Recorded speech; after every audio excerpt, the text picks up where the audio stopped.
আসসালামু আলাইকুম বন্ধুরা, আশা করি আপনারা সকলেই ভালো আছেন। আজ আমরা আপনাদের জন্য নিয়ে এসেছি একত্রে তিনজন নবী ও রাসূলের জীবনী। আশা করি আপনারা সম্পূর্ণ ভিডিওটি দেখবেন। হযরত শুআয়ব আলাইহিস সালামের জীবনী।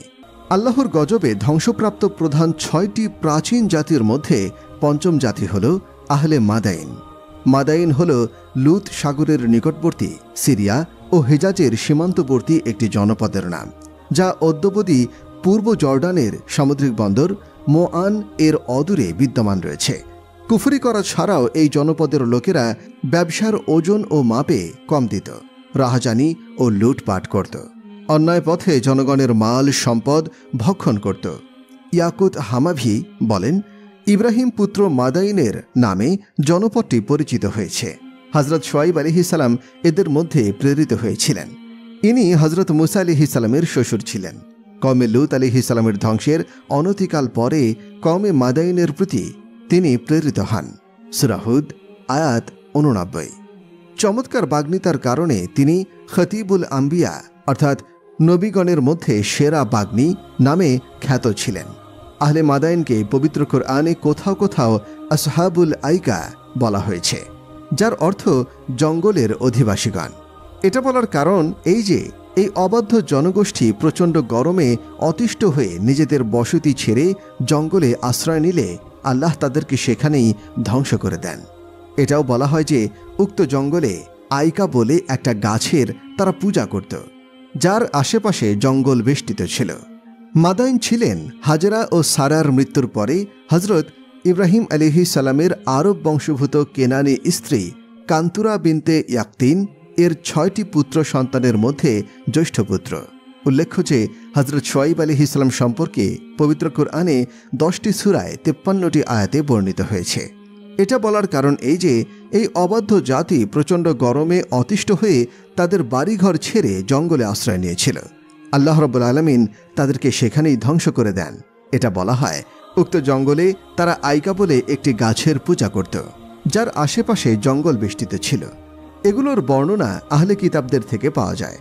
শুআয়ব আলাইহিস সালাম খ্রিস্টপূর্ব 7ম মতান্তরে 6ষ্ঠ শতাব্দীর মধ্যবর্তী সময়ে জন্মগ্রহণ করেন। হযরত শুআয়ব আলাইহিস সালামের পিতার নাম মিকাইল ইবনে ইয়াসজুন ইবনে মাদাইন ইবনে ইব্রাহিম। এর এক বর্ণনায় এসেছে পিতা দায়ুন ইবনে আনকা ইবনে নাবিদ ইবনে মাদাইন ইবনে ইব্রাহিম। আবার কেউ কেউ বলেন শুআয়ব ইবনে নাবার ইবনে আইফা ইবনে মারিয়ান ইবনে ইব্রাহিম, অথবা শুআয়ব ইবনে দাইপুর ইবনে আইফা ইবনে সাবিত আল্লাহ দ্রোহিতায় পরিণত করেছিল। মাদাইন ছিল ইব্রাহিম আলাইহিস সালামের আরব বংশভূত কেনান এর স্ত্রী কাস্তুরা এর 6টি পুত্র সন্তান থেকে জ্যেষ্ঠ পুত্র। আল্লাহ তাআলা শুআয়ব আলাইহিস সালামকে নবুয়ত দান করে মাদাইনবাসীদের নিকটে প্রেরণ করেছিলেন। তিনি মাদাইন সম্প্রদায়কে দীর্ঘদিন ধরে দাওয়াত দেন। যখন মাদাইন অধিবাসীরা ব্যবসা ও ঐশ্বর্যের মোহে আল্লাহর দ্বীনকে ভুলে শিরকের প্রতি নিমজ্জিত থেকে ধোঁকাবাজি, খেয়ানত, ওজনে কম দেওয়া সহ বিভিন্ন ফিতনার সৃষ্টি করে, তখন তাদেরকে দাওয়াত দেওয়ার জন্য আল্লাহ সুবহানাহু ওয়া তাআলা হযরত শুআয়ব আলাইহিস সালামকে তাদের নিকটে প্রেরণ করেন। এই প্রসঙ্গে কোরআনে আল্লাহ তাআলা বলেন, আমি মাদাইনের প্রতি তাদের ভাই শুআয়বকে প্রেরণ করেছিলাম। সে তাদের বলল, হে আমার সম্প্রদায়, তোমরা আল্লাহর ইবাদত করো, তিনি ব্যতীত তোমাদের কোনো উপাস্য নেই। তোমাদের কাছে তোমাদের প্রতিপালকের পক্ষ হতে সুস্পষ্ট প্রমাণ এসে গেছে। অতএব তোমরা মাপ ও ওজন পূর্ণ করো, মানুষকে ওদের মালামাল কম দিও না। ভূপৃষ্ঠে সংস্কার সাধনের পর তোমরা সেখানে অনর্থ সৃষ্টি করো না। এটাই তোমাদের জন্য কল্যাণকর, যদি তোমরা বিশ্বাসী হও। তোমরা পথে ঘাটে এ কারণে বসে থেকো না যে ঈমানদারদেরকে হুমকি দেবে, আল্লাহর পথে বাধা সৃষ্টি করবে এবং তাতে বক্রতা অনুসন্ধান করবে। স্মরণ করো যখন তোমরা সংখ্যায় অল্প ছিলে, অতঃপর আল্লাহ তোমাদেরকে আধিক্য দান করেছেন, এবং লক্ষ্য করো কিরূপে অশুভ পরিণতি হয়েছিল অনর্থকারীদের। আর যদি তোমাদের একদল ওই বিষয়ের প্রতি স্থাপন করে যা নিয়ে আমি প্রেরিত হয়েছি, এবং আরেক দল বিশ্বাস স্থাপন না করে, তবে তোমরা অপেক্ষা করো যে পর্যন্ত না আল্লাহ তোমাদের মধ্যে মীমাংসা করে দেন, কেননা তিনিই শ্রেষ্ঠ ফয়সালাকারী। সূরা আরাফ আয়াত 85 থেকে 87। মুহাম্মদ ইবনে ইসহাক রহিমাহুল্লাহ বলেন, তারা ছিল মাদাইন ইবনে মিদিয়ান ইবনে ইব্রাহিম আলাইহিসসালামের বংশধর।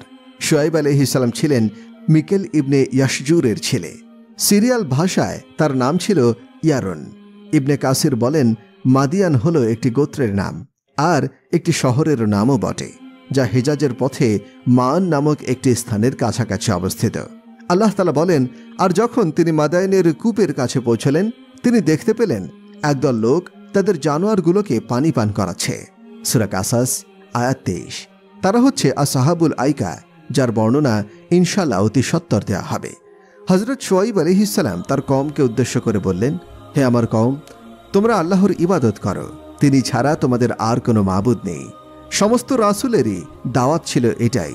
তোমাদের কাছে তোমাদের প্রভুর পক্ষ হতে সুস্পষ্ট দলিল এসে গেছে। শুআইব আলাইহিসসালাম তাদের লোকদেরকে তাদের ব্যবহারিক জীবন সম্পর্কে উপদেশ দিয়ে বললেন, তোমরা নিজেদের ওজন ঠিক রাখবে, লোকদের ক্ষতি করবে না, অন্যের সম্পদের প্রতি খেয়ানত করবে না, বেচা কেনার সময় তোমরা ওজনে ও পরিমাণে চুরি করে কম দিবে না, তোমরা কাউকে প্রতারিত করবে না। যেমন মহান আল্লাহ রাব্বুল আলামিন বলেন, ধ্বংস যারা পরিমাপে কম দেয় তাদের জন্য। সূরা মুদাফফিফিন আয়াত 1। এটা হচ্ছে কঠিন ধমক ও হুমকি এবং ভীতি প্রদর্শন।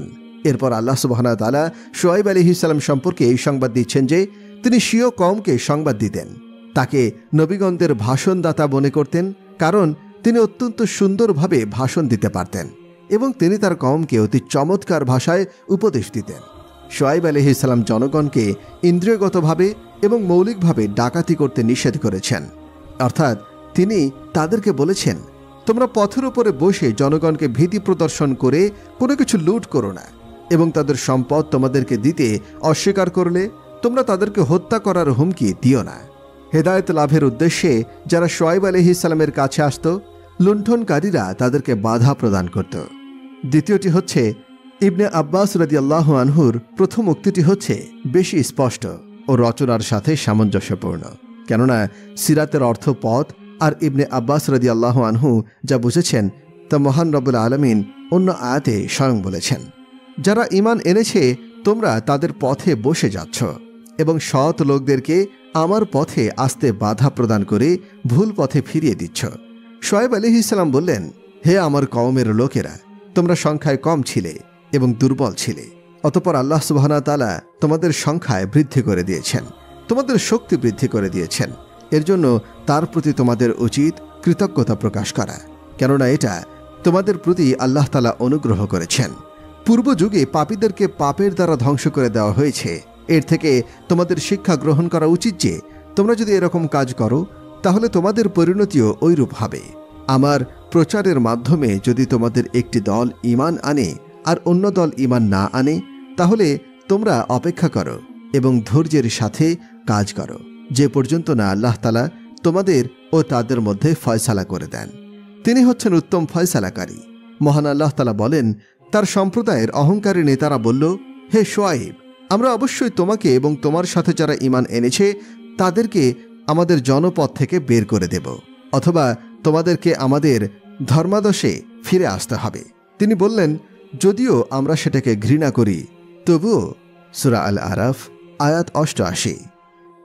কাফেররা তাদের নবী শুআইব আলাইহিসসালামের সাথে এবং তার সময়ে মুসলিমদের সাথে যে দুর্ব্যবহার করেছিল এবং তাদের যে হুমকি দিয়েছিল যে হয় তারা তাদের জনপদ ছেড়ে চলে যাবে, না হয় তারা তাদের ধর্মে দীক্ষিত হবে, আল্লাহ সুবহানাহু ওয়া তাআলা এইসব সম্বোধনী দিচ্ছেন। এই সম্বোধন রাসূল সাল্লাল্লাহু আলাইহি ওয়াসাল্লামের প্রতি হলেও এটা তার উম্মতের প্রতিও বটে। ওই প্রধানগণের দাম্ভিকতা এবং আত্মগরিমার কথা আন্দাজ করুন যে তারা শুধু তাওহীদ ও ঈমানের দাওয়াতকে অঙ্গীকারী করেনি, বরং তার থেকেও সীমা অতিক্রম করে। আল্লাহর নবী ও তার উপরে ঈমান আনয়নকারীদেরকে হুমকি দিয়েছিল এবং তার উপরে ঈমান আনয়নকারীদেরকে হুমকি দিয়ে বলেছিল যে তোমরা তোমাদের পূর্বপুরুষদের ধর্মে ফিরে এসো, নচেত আমরা তোমাদেরকে এখান থেকে তাড়িয়ে দেব। ঈমানদারদের পূর্ব ধর্মে ফিরে আসার কথা বুঝে আসার মতো, কারণ তারা কুফরি ছেড়ে ঈমান গ্রহণ করেছিল। কিন্তু শুআইব আলাইহিসসালামকেও পূর্বপুরুষদের ধর্মে ফিরে আসার দাওয়াত হয়তো এই কারণেই দেয়া হয়েছে যে তারা তাকেও নবুয়ত প্রাপ্তি ও দাওয়াত ও তাবলীগের আগে নিজেদের ধর্মাবলম্বী মনে করত, যদিও সত্য এর বিপরীত। অথচ সংখ্যাধিক্যের দিকে লক্ষ্য করে তাকেও নিজেদের মধ্যে সামিল করে নিয়েছে। এখানে অনেকে ধর্মাদেশে ফিরে আসার অনুবাদ করেছেন, কিন্তু নবীগণ আদৌ কুফরি ধর্মাদেশে ছিলেন না। অতএব ফিরে আসার অনুবাদ না করাই উত্তম। ফতহুল কাদির। শোয়াইব আলাইহিসসালাম বললেন, হে আল্লাহ, আপনি আমাদের মধ্যে এবং আমাদের কওমদের মধ্যে সত্য প্রকাশ করে দিন এবং আমাদেরকে তাদের উপরে জয়যুক্ত করুন, এবং আপনি হচ্ছেন উত্তম ফয়সালাকারী। মহান আল্লাহ তাআলা আরও বলেন, আর তার সম্প্রদায়ের নেতাদের মধ্যে যারা কুফরি করেছিল তারা বলল, তোমরা যদি শোয়াইবকে অনুসরণ করো তবে নিশ্চয়ই তোমরা ক্ষতিগ্রস্ত হবে। অতঃপর ভূমিকম্প তাদেরকে পাকড়াও করল, ফলে তারা নিজ নিজ ঘরে উপুর হয়ে পড়ে মরে রইল। শোয়াইব আলাইহিসসালামকে যারা মিথ্যাবাদী বলেছিল, মনে হলো তারা যেন কখনো সেখানে বসবাসই করেনি। শোয়াইবকে যারা মিথ্যাবাদী বলেছিল তারা ক্ষতিগ্রস্ত হয়েছিল। সূরা আরাফ আয়াত 90-92। কাফেররা পরস্পর শপথ করে বলেছিল, দেখো, যদি তোমরা শোয়াইব আলাইহিসসালামের কথা মেনে নাও তাহলে উভয়ই ক্ষতিগ্রস্ত হয়ে পড়বে। তাদের এই সংকল্পের পরে আল্লাহ সুবহানাহু ওয়া তাআলা বলেন, এই সংকল্পের কারণে তাদের উপরে এমন এক ভূমিকম্প প্রেরিত হয়েছিল যার ফলে তারা নিজ নিজ গৃহে উপুর হয়ে পড়ে রইল। তাদের পরিণতি সম্পর্কে যারা হুদে বর্ণিত হয়েছে। আর যখন আমার আদেশ আসলো তখন শোয়াইব ও তার সাথে যারা ঈমান এনেছে তাদেরকে আমার পক্ষ থেকে রহমত দ্বারা নাজাত দিলাম, এবং যারা জুলুম করেছিল তাদেরকে পাকড়াও করল বিকট আওয়াজ, ফলে তারা নিজ নিজ গৃহে মুখ থুবড়ে পড়ে থাকল। সূরা হুদ আয়াত 94।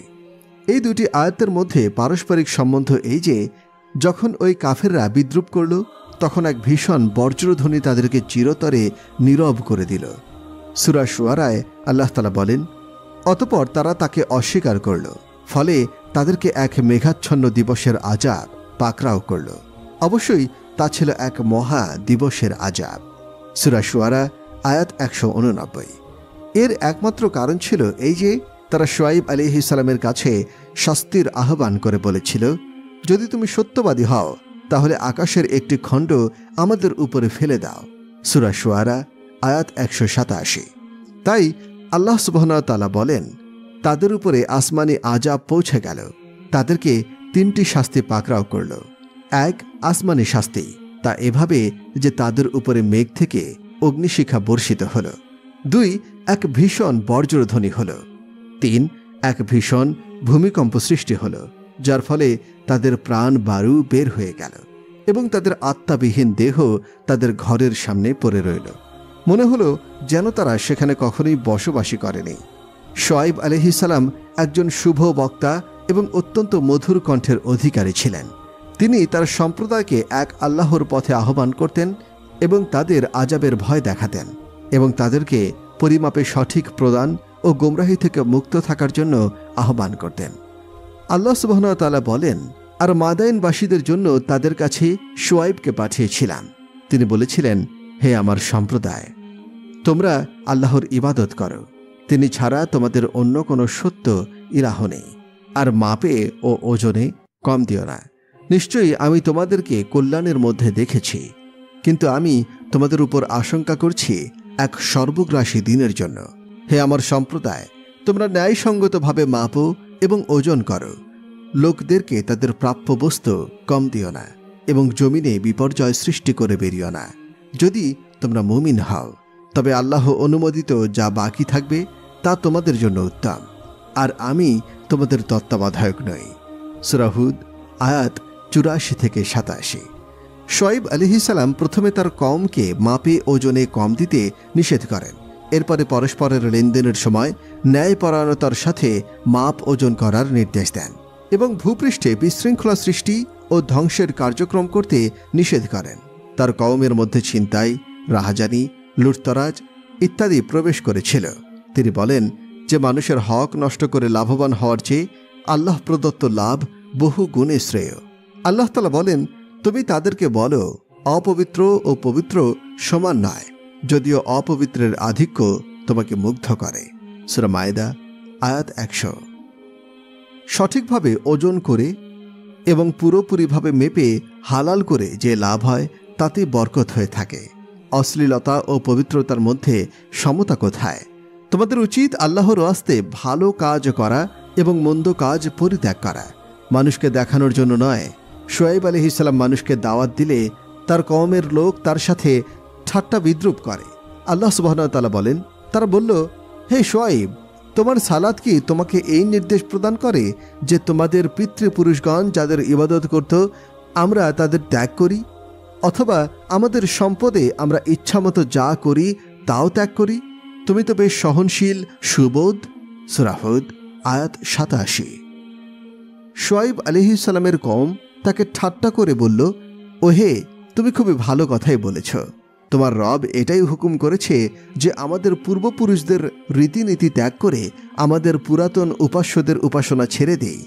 আর এটাও খুবই মজার কথা যে আমরা আমাদের নিজেদের মালের মালিকও থাকব না, সুতরাং এই ব্যাপারে যা ইচ্ছা তাই করতেও পারব না, কাউকে মাপে ওজনে কম দিতে পারব না।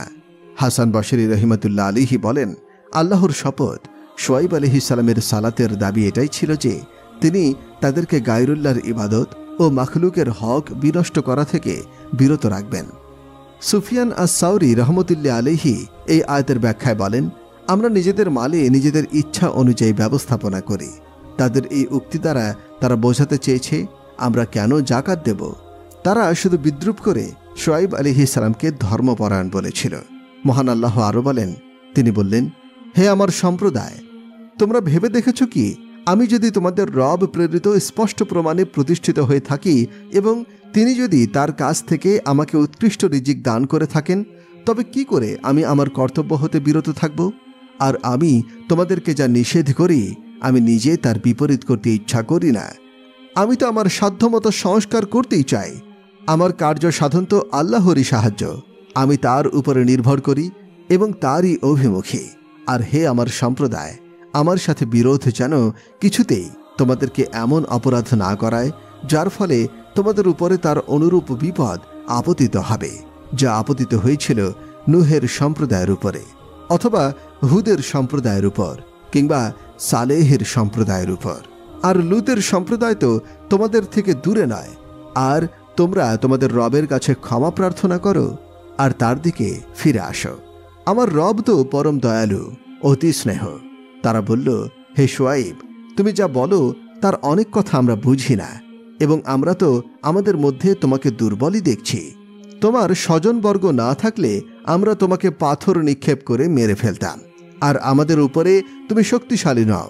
তিনি বললেন, হে আমার সম্প্রদায়, তোমাদের কাছে কি আমার স্বজনবর্গ আল্লাহর চেয়ে বেশি শক্তিশালী, আর তোমরা তাকে সম্পূর্ণ পেছনে ফেলে রেখেছ? তোমরা যা করো আমার রব নিশ্চয়ই তা পরিবেষ্টন করে আছেন। আর হে আমার সম্প্রদায়, তোমরা নিজ নিজ অবস্থানে কাজ করতে থাকো, আমিও আমার কাজ করছি। তোমরা শীঘ্রই জানতে পারবে কার উপর আসবে লাঞ্ছনাদায়ক শাস্তি এবং কে মিথ্যাবাদী। আর তোমরা প্রতীক্ষা করো, আমিও তোমাদের সাথে প্রতীক্ষা করছি। আর যখন আমাদের নির্দেশ আসলো তখন আমরা শুআয়ব আলাইহিস সালাম ও তার সঙ্গে যারা ঈমান এনেছিল তাদেরকে আমাদের অনুগ্রহে রক্ষা করেছিলাম। আর যারা জুলুম করেছিল বিকট চিৎকার তাদেরকে আঘাত করল, ফলে তারা নিজ নিজ ঘরে নতজানু অবস্থায় পড়ে রইল, যেন তারা সেখানে কখনো বসবাসী করেনি। জেনে রেখো, ধ্বংস ছিল মাদায়েনবাসীর পরিণাম, যেভাবে ধ্বংস হয়েছিল সামুদ সম্প্রদায়। সূরা হুদ আয়াত ৮৮ থেকে ৯৫। শুআয়ব আলাইহিস সালাম নিজের কওমকে বলতে থাকলেন, দেখো, আমি আমার রব থেকে দলিল প্রমাণের উপরে প্রতিষ্ঠিত হয়েছে এবং সেই দিকেই তোমাদের আহ্বান করছি। আমার প্রতিপালক আমাকে অনুগ্রহপূর্বক উত্তম রিজিক দান করেছেন। কেউ কেউ বলেছেন এখানে যে উত্তম রিজিক দ্বারা উদ্দেশ্য হচ্ছে নবুয়ত, আবার কেউ কেউ হালাল জীবিকা অর্থে নিয়েছেন। দুটি হতে পারে। তিনি বলেন, হে আমার কওম, তোমরা আমার নীতি এরূপে পাবে না যে আমি ভালো কাজের আদেশ করব এবং নিজে এর বিপরীত কাজ করব। আমার তো একমাত্র উদ্দেশ্য হচ্ছে আমার সাধ্য অনুযায়ী সংশোধন করা। তবে হ্যাঁ, আমার উদ্দেশ্য সফলতা আল্লাহ রাব্বুল আলামিনের হাতেই রয়েছে। তারই উপর আমি ভরসা রাখি এবং আমি তার দিকেই প্রত্যাবর্তন করি। শুআয়ব আলাইহিস সালাম তার কওমকে বললেন, হে আমার কওম, তোমরা আমার প্রতি শত্রুতা ও হিংসাপর হয়ে কোনো পাপ কাজে লিপ্ত হয়ে পড়ো না, তাহলে তোমাদের উপরে ওই শাস্তি এসে পড়বে যা তোমাদের আগে তোমাদের মতো অন্যায়কারীদের উপরে এসে পড়েছিল, যেমন নূহ আলাইহিস সালাম, হুদ আলাইহিস সালাম এবং লূত আলাইহিস সালামের কওমের উপরে এসেছিল।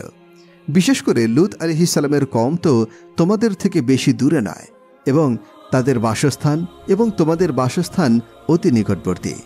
এই আয়াতের ব্যাখ্যায় কাতাদা রাহিমাহুল্লাহ বলেন, আমার সাথে মতবিরোধ করে তোমরা বিপথে যেও না। সুদ্দি রহমতুল্লাহ আলাইহি বলেন, আমার প্রতি শত্রুতার কারণে তোমরা পথভ্রষ্টতা এবং অবিশ্বাসের উপরে অবিচল থেকো না, যার ফলে তোমাদের যেন তোমাদের পূর্ববর্তীদের মতো আযাবের সম্মুখীন হতে না হয়। তোমরা তোমাদের পূর্ববর্তী পাপ রাশির জন্য মহান আল্লাহর নিকটে ক্ষমা প্রার্থনা করো। আমার রব এইরূপ লোকদের প্রতি অত্যন্ত দয়াবান হয়ে যান এবং তাদেরকে নিজের বান্দা বানিয়ে নেন, যারা এভাবে নিজেদের পাপের জন্য তার নিকট ক্ষমা প্রার্থনা করে এবং তার দিকে ফিরে যায়। কওমের লোকেরা এ কথা শুনে রাগে অগ্নিশর্মা হয়ে বলতে লাগল, আপনার গোষ্ঠী জাতির কারণে আমরা এতদিন আপনাকে কিছু বলিনি, নতুবা অনেক আগেই প্রস্তর আঘাতে আপনাকে হত্যা করে ফেলতাম। এরপরে শুআইব আলাইহিস সালামের কোনো কথা যখন তারা মানল না, তখন তিনি বললেন, ঠিক আছে, তোমরা এখন আযাবের অপেক্ষা করতে থাকো। কওমের উদ্দেশ্যে হযরত শুআইব আলাইহিস সালামের এ সমস্ত কথা তাদের দেহে আগুন জ্বলিয়ে দিত। তারা বলতো যে, তোমাকে বারবার নিষেধ করেছি এই ধরনের বাজে কথাগুলো আমাদের কাছে বলবে না, কিন্তু তুমি কিছুতেই বিরত হচ্ছ না। আবার তোমাকে সাবধান করে দিলাম, এরূপ বৃথা উপদেশ প্রদান করতে এসে তুমি অকালেই তোমার প্রাণ বিসর্জন দিও না। তাদের এরকম কথা শুনে শুআইব আলাইহিস সালাম একেবারে নিরাশ হয়ে পড়লেন। একবার জিবরাইল আলাইহিস সালাম এসে বললেন, হে আল্লাহর নবী, আপনার কওমের প্রতি আল্লাহ অচিরেই আযাব নাজিল করবেন। আপনি এবং আপনার তাওহীদপন্থী লোকদেরকে নিয়ে এই দেশ ছেড়ে অন্য দেশে চলে যান, যেহেতু সময় নিকটে চলে এসেছে। জিবরাইল আলাইহিস সালামের কথা অনুযায়ী শুআইব আলাইহিস সালাম তার পরিবার এবং তার অনুসারীদেরকে নিয়ে দেশ ত্যাগ করলেন। এটি দেখে আল্লাহর অবাধ্যচারীগণ তাদেরকে উপহাস করে বলল, কি হে শুআইব, আমাদেরকে নানা প্রকার মিথ্যা ভয় ভীতি দেখিয়ে শেষ পর্যন্ত নিজেই লোকদেরকে নিয়ে ভয়ে দেশ ছেড়ে পালাচ্ছ। শুআইব আলাইহিস সালাম জবাবে বললেন, আমি পালাচ্ছি না, বরং আল্লাহর নির্দেশে এই দেশ ত্যাগ করছি, কেননা শীঘ্রই এই দেশে আল্লাহর আযাব পতিত হবে। শুআইব আলাইহিস সালামের জবানে শুনে তারা আরও বেশি বিদ্রোহ ও উপহাস করতে লাগলো। তারা বলা বলি করতে লাগলো যে, দেখো, সে এখনো আমাদেরকে ফাঁকা গজবের ভয় দেখাচ্ছে। হযরত শুআইব আলাইহিস সালাম তাদের কথার কোনো জবাব না দিয়ে তার লোকজন নিয়ে চলে গেলেন। উক্ত শহর হতে দূরবর্তী একটি জায়গায় গিয়ে তারা বাস করতে লাগলেন। তার সঙ্গে অল্প কিছু লোক ছিল। হযরত শুআইব আলাইহিস সালাম যেদিন দেশ ত্যাগ করলেন, সে দিন শেষে রাত আসে। রাত পেরিয়ে পরদিন সকালেই আযাব তাদেরকে পাকড়াও করল। মেঘাচ্ছন্ন আকাশ, বিকট নিনাদ, ভূমিকম্প। আব্দুল্লাহ ইবনে আমর রাদিয়াল্লাহু আনহু বলেন, আহলে মাদায়েনের উপরে প্রথম 7 দিন এমন ভীষণ গরম চাপিয়ে দেওয়া হয়, তারা দহনে জ্বালায় ছটফট করতে থাকে। তারপর আল্লাহ তাআলা একটি ঘন কালো মেঘ পাঠিয়ে দিলেন, যার নিচ দিয়ে শীতল বায়ু প্রবাহিত হচ্ছিল। তার কওমের লোকেরা ঊর্ধ্বশ্বাসে সেখানে দৌড়ে এলো। এভাবে সবাই জমা হবার পরে হঠাৎ ভূমিকম্প শুরু হলো এবং মেঘমালা হতে শুরু হলো অগ্নিবৃষ্টি। তাতে মানুষ সব পোকামাকড়ের মতো পুড়ে ছাই হতে লাগলো।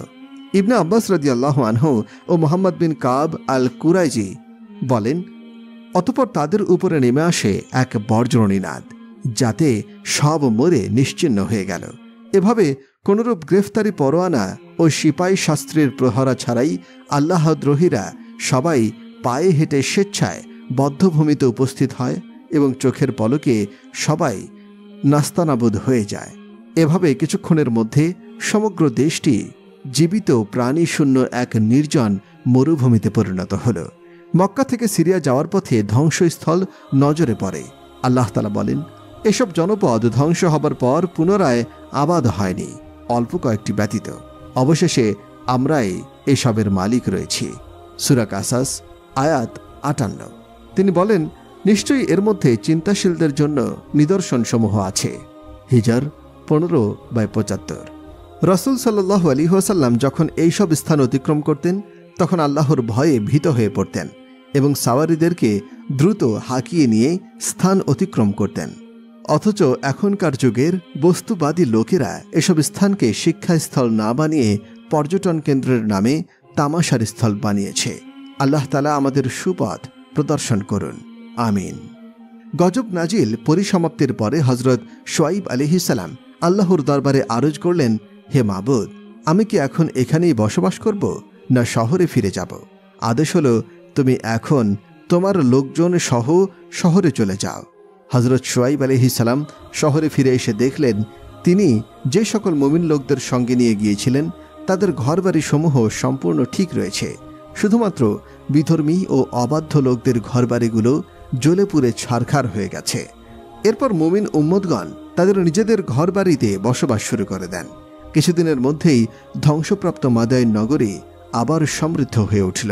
এই ভীষণ ধ্বংসকাণ্ডের পর হযরত শুআয়ব আলাইহিস সালাম তার কওমের মধ্যে আবার 12 বছর কাল যাবৎ ধর্ম প্রচার করেছিলেন। তার কওমটি এভাবে ধ্বংস হয়ে যাওয়ার কারণে মাঝে মাঝে তিনি আল্লাহর দরবারে অতিমাত্রায় কান্না করতেন। একদিন ফেরেশতা জিবরাইল আলাইহিস সালাম এসে বললেন, হে আল্লাহর নবী, আপনি কেন এত কান্না করছেন বলুন? যদি দোজখের ভয়ে কান্না করে থাকেন তাহলে কান্না বন্ধ করুন, কেননা আল্লাহ আপনার জন্য দোজখ হারাম করে দিয়েছেন। আর যদি কোনো পার্থক্য উদ্দেশ্য সাধনের আকাঙ্ক্ষায় কান্না করে থাকেন তাহলেও কান্না বন্ধ করুন, কারণ আল্লাহ সুবহানাহু ওয়া তাআলা আপনার যে কোনো আকাঙ্ক্ষা পূরণ করে দেবেন। হযরত শুআয়ব আলাইহিস সালাম বলেন, ভাই জিবরাইল, এই সব কিছু আমি চাই না, আমি শুধু আল্লাহ তাআলার দিদার কামনা করতে চাই। আল্লাহ তাআলা যেন আমার এই ইচ্ছা পূরণ করেন। ফেরেশতা জিবরাইল আলাইহিস সালাম শুআয়ব আলাইহিস সালামের আকাঙ্ক্ষার কথা আল্লাহর দরবারে জানালেন। আল্লাহ তাআলা তাকে বললেন, জিবরাইল, তুমি শুআয়বকে জানিয়ে দাও, আমি তার ইচ্ছা অবশ্যই কিয়ামতের মাঠে পূর্ণ করব। বিভিন্ন সূত্র থেকে জানা যায় যে শুআয়ব আলাইহিস সালাম এর 2 জন কন্যা সন্তান ছিল। বড়জনের নাম সফুরা, ছোটজনের নাম ছিল লিয়া। কোনো কোনো ঐতিহাসিক এবং তাফসীরকারকদের মতে তাদের নাম নিয়ে মতভেদ রয়েছে। যদিও এই দুটি নামই বহুল প্রচলিত এবং বেশি প্রসিদ্ধ, তবে খ্রিস্টান ধর্মের ধর্মগ্রন্থ বাইবেলে শুআয়ব আলাইহিস সালামের 7টি কন্যার কথা উল্লেখ রয়েছে, কিন্তু তাদের নাম সম্পর্কে কোনো কিছু উল্লেখ করা হয়নি। আল কুরআনে শুআয়ব আলাইহিস সালামের কন্যাদ্বয়ের সম্পর্কে আলোচনা করা হয়েছে। আর যখন সে মাদায়েনের পানির নিকটে উপনীত হল, তখন সেখানে একদল লোককে পেল যারা পশুদের পানি পান করাচ্ছে, এবং তাদের ছাড়া 2 জন নারীকে পেল যারা তাদের পশুগুলোকে আগলে রাখছে। সে বলল, তোমাদের ব্যাপার কি? তারা বলল, আমরা আমাদের পশুগুলোর পানি পান করাতে পারি না যতক্ষণ না রাখালেরা তাদের পশুগুলো নিয়ে সরে যায়, আর আমাদের পিতা অতি বৃদ্ধ। সূরা কাসাস আয়াত 24। এই আয়াতে 2 জন স্ত্রীলোক দ্বারা শুআয়ব আলাইহিস সালামের কন্যাদ্বয়কে বোঝানো হয়েছে। এই স্থানটি যেখানে মুসা পৌঁছেছিলেন এটি আকাবা উপসাগরের পশ্চিম তীরে। বর্তমানে এই জায়গাটি আল বিদিয়া নামে পরিচিত। সেখানে একটি ছোটর মতো শহর গড়ে উঠেছে। মাদাইন এখানেই অবস্থিত ছিল। এর সন্নিকটে সামান্য দূরে একটি স্থানকে বর্তমানে মাগায়েরে শুআয়ব বা মাগারাতে শুআয়ব বলা হয়। সেখানে সামুদি প্যাটার্নের কিছু ইমারত রয়েছে, আর এর প্রায় 1 মাইল দূরে কিছু প্রাচীন ধ্বংসাবশেষ রয়েছে। মুসা আলাইহিস সালাম ফেরাউনের কবল থেকে বাঁচতে অনেকটুকু পথ ভ্রমণ করার পরে একটি গাছের নিচে আশ্রয় নিয়েছিলেন, এবং তিনি দেখতে পেলেন 2টি মেয়ে কূপের 2টি বকরিগুলো নিয়ে দাঁড়িয়ে আছে। মুসা আলাইহিস সালাম নারীদ্বয়কে জিজ্ঞাসা করলেন, তোমাদের ব্যাপার কি? তোমরা তোমাদের ছাগলগুলোকে আগলিয়ে দাঁড়িয়ে আছো কেন? অন্যদের ন্যায় কূপের কাছে এসে পানি পান করাও না কেন? তারা জবাব দিল, আমাদের অভ্যাস এই যে আমরা পুরুষের সাথে মেলামেশা থেকে আত্মরক্ষার জন্য ছাগলগুলোকে পানি পান করাই না, যে পর্যন্ত না তারা কূপের কাছ থেকে সরে যায়। তারা চলে গেলে আমরা ছাগলগুলোকে পানি পান করাই। কুরতুবী, ফতহুল কাদির। এই প্রসঙ্গে আল্লাহ তাআলা বলেন, মুসা তখন তাদের পক্ষে জানোয়ারগুলোকে পানি পান করালেন। তারপর তিনি ছায়ার নিচে আশ্রয় গ্রহণ করে বললেন, হে আমাদের রব, আপনি আমার প্রতি যে অনুগ্রহ করবেন আমি তার কাঙ্গাল। সূরা কাসাস আয়াত 24। এই প্রসঙ্গে হাদিসের একটি বর্ণনায় এসেছে, হযরত ইবনুল খাত্তাব রাদিয়াল্লাহু আনহু থেকে বর্ণিত, তিনি বলেন, মুসা আলাইহিস সালাম যখন মাদায়েনের নিকটে পৌঁছেছিলেন তখন তিনি দেখলেন একদল পুরুষ তাদের বকরিগুলোকে পানি পান করাচ্ছেন এবং পানি পান করা শেষে তারা কূপের উপরে একটি বড় পাথর রেখে দিল, যা অপসারণ করতে 10 জন শক্তিশালী পুরুষের প্রয়োজন হতো। মুসা আলাইহিস সালাম দেখলেন 2 জন মহিলা তাদের ছাগলকে পানি পান করানো হতে বিরত। তিনি তাদেরকে জিজ্ঞাসা করলেন, কি ব্যাপার, তোমরা কেন পানি পান করাচ্ছ না? উত্তরে তারা বলল, আমরা তো কূপের উপরে রাখা পাথর সরাতে পারব না। এই কথা শুনে মুসা আলাইহিস সালাম পাথরটি সরিয়ে দিলেন এবং তাদের কাছে থাকা ছাগলগুলোকে পানি পান করালেন। মুসা আলাইহিস সালাম এর এই পানি পান করানোর ঘটনা 2 মেয়েটি তার পিতার কাছে বর্ণনা করল। আল্লাহ তাআলা বলেন, তখন নারী 2 জন একজন শরম জড়িত পায়ে তার কাছে আসলো এবং বলল, আমার পিতা আপনাকে আমন্ত্রণ করছেন আমাদের জানোয়ারগুলোকে পানি পান করানোর পারিশ্রমিক দেওয়ার জন্য। অতঃপর মুসা আলাইহিস সালাম এসে সমস্ত বৃত্তান্ত বর্ণনা করলেন। তিনি বললেন, ভয় করো না, তুমি জালিম সম্প্রদায়ের কবল থেকে বেঁচে গেছ। সূরা কাসাস আয়াত 25। তার কাছে পৌঁছে মুসা আলাইহিস সালাম বৃত্তান্ত সব বর্ণনা করলেন। শুআয়ব আলাইহিস সালাম সবকিছু শুনে বললেন, ভয় করো না, তুমি জালিম সম্প্রদায়ের কবল থেকে মুক্তি পেয়েছ। এমন সময় বালিকাদ্বয়ের একজন বলল, আব্বা, একে বাড়িতে কর্মচারী হিসেবে রেখে দিন, কেননা আপনার কর্মসহায়ক হিসেবে সেই উত্তম হবে যে শক্তিশালী ও বিশ্বস্ত। সূরা কাসাস আয়াত 26। তখন তিনি মুসাকে লক্ষ্য করে বললেন, আমি আমার এই কন্যাদ্বয়ের একজনকে তোমার সাথে বিবাহ দিতে চাই, এই শর্তে যে তুমি 8 বছর আমার বাড়িতে কর্মচারী থাকবে। তবে যদি 10 বছর পূর্ণ করো সেটা তোমার ইচ্ছা, আমি তোমাকে কষ্ট দিতে চাই না। আল্লাহ চাহেন তো তুমি আমাকে সদাচারী হিসেবে পাবে। মুসা বলল, আমার ও আপনার মধ্যে এই চুক্তি স্থির হল। 2টি মেয়াদের মধ্যে যে কোনো একটি পূর্ণ করলে আমার বিরুদ্ধে কোনো অভিযোগ থাকবে না। আমরা যা বলছি আল্লাহ তার উপরে তত্ত্বাবধায়ক। সূরা কাসাস আয়াত 28। মুসা আলাইহিস সালাম শুআয়ব আলাইহিস সালামের কন্যাকে বিয়ে করেছিলেন। সেই সম্পর্কে 2টি অভিমত পাওয়া যায়। ইবনে কাসির বলেন, তিনি ছিলেন ওই কন্যা যে তাকে দাওয়াত দিতে গিয়েছিলেন। তিনি তার পিতাকে উক্ত প্রতিদান দিতে বলেছিলেন। সে হল বড় মেয়ে সফুরা। এটি প্রসিদ্ধ অভিমত। কেউ কেউ বলে থাকে যে কন্যার সাথে মুসা আলাইহিস সালামের বিয়ে হয়েছিল সে ছিল ছোট কন্যা, যার নাম লিয়া। শুআয়ব আলাইহিস সালাম এর দেওয়া শর্তে মুসা আলাইহিস সালাম রাজি হয়ে বিয়ের জন্য সম্মতি জ্ঞাপন করলেন।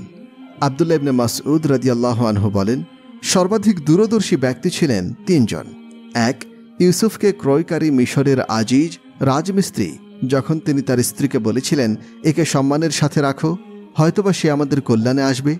2, মুসার স্ত্রী, যখন বিবাহের পূর্বে তিনি স্বীয় পিতাকে বলেছিলেন, হে পিতা, একে কর্মচারী নিয়োগ করুন, নিশ্চয়ই আপনার শ্রেষ্ঠ সহযোগী তিনিই হতে পারেন, যিনি শক্তিশালী ও বিশ্বস্ত। এবং 3, আবু বকর সিদ্দিক, যখন তিনি ওমরকে তার পরবর্তী খলিফা মনোনীত করেন। মুস্তাদরাকে হাকিম 2/376, পৃষ্ঠা 3320। চুক্তি অনুযায়ী মেয়াদকাল পূর্ণ করার পরে মুসা আলাইহিস সালাম মিশরের উদ্দেশ্যে রওনা হয়। আল্লাহ তাআলার ঘোষণা, অতঃপর মুসা যখন তার মেয়াদ পূর্ণ করার পরে সপরিবারে যাত্রা করলেন, তখন তিনি তুর পর্বতের দিকে গিয়ে আগুন দেখতে পেলেন। তিনি তার পরিবার পরিজনকে বললেন, তোমরা অপেক্ষা করো, আমি আগুন দেখেছি, সম্ভবত আমি সেখান থেকে তোমাদের জন্য খবর আনতে পারি অথবা 1 খণ্ড জ্বলন্ত কাঠ আনতে পারি, যাতে তোমরা আগুন পোহাতে পারো। সূরা আল কাসাস আয়াত 29। শুআয়ব আলাইহিস সালামের ইন্তেকাল সম্পর্কে কোনো সঠিক তথ্য পাওয়া যায় না, তবে বিভিন্ন বর্ণনার উপর ভিত্তি করে এই কথা বলা যায় যে শুআয়ব আলাইহিস সালাম দীর্ঘ আয়ু লাভ করেন। মুসা আলাইহিস সালাম যখন মাদায়েন গমন করেন, তখন শুআয়ব আলাইহিস সালাম ছিলেন অতিশয় বৃদ্ধ। হযরত মুসা আলাইহিস সালাম শুআয়ব আলাইহিস সালামের কন্যা সফুরাকে বিয়ে করে 10 বছর সেখানে ছিলেন। ওহাব বিন মুনাব্বিহ বলেন, শুআয়ব আলাইহিস সালাম ও তার মুমিন সাথীগণ মক্কায় চলে যান এবং সেখানে মৃত্যুবরণ করেন। কাবা গৃহের পশ্চিম দিকে দারুন নাদওয়ায় ও দারুন বনু সাক্ষের মধ্যবর্তী স্থানে তাদের কবর হয়। তবে এ সকল বর্ণনার ভিত্তি সুনিশ্চিত নয়, আর থাকলেও সেগুলো সবই এখন নিশ্চিহ্ন এবং সবই বাইতুল্লাহর চতুর্সীমার অন্তর্ভুক্ত। আল্লাহু আলাম, আল্লাহ সর্বাধিক পরিজ্ঞাত। হযরত ইয়াকুব আলাইহিস সালামের পিতা ছিলেন হযরত ইসহাক আলাইহিস সালাম, আর দাদা ছিলেন হযরত ইব্রাহিম আলাইহিস সালাম। আর এই ইয়াকুব আলাইহিস সালামের সন্তান ছিলেন হযরত ইউসুফ আলাইহিস সালাম।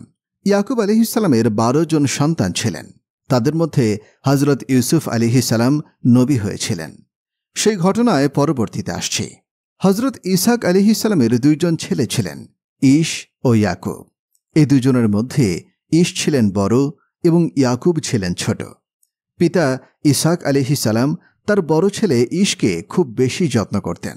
অন্যদিকে ইসহাক আলাইহিসসালামের স্ত্রী রুফাকা তার ছোট ছেলে ইয়াকুবকে বেশি ভাই ঈশের পোশাক পরিয়ে দিলেন। এরপর ইয়াকুব আলাইহিসসালাম সেই খাদ্য নিয়ে পিতা ইসহাক আলাইহিসসালামের কাছে গেলেন।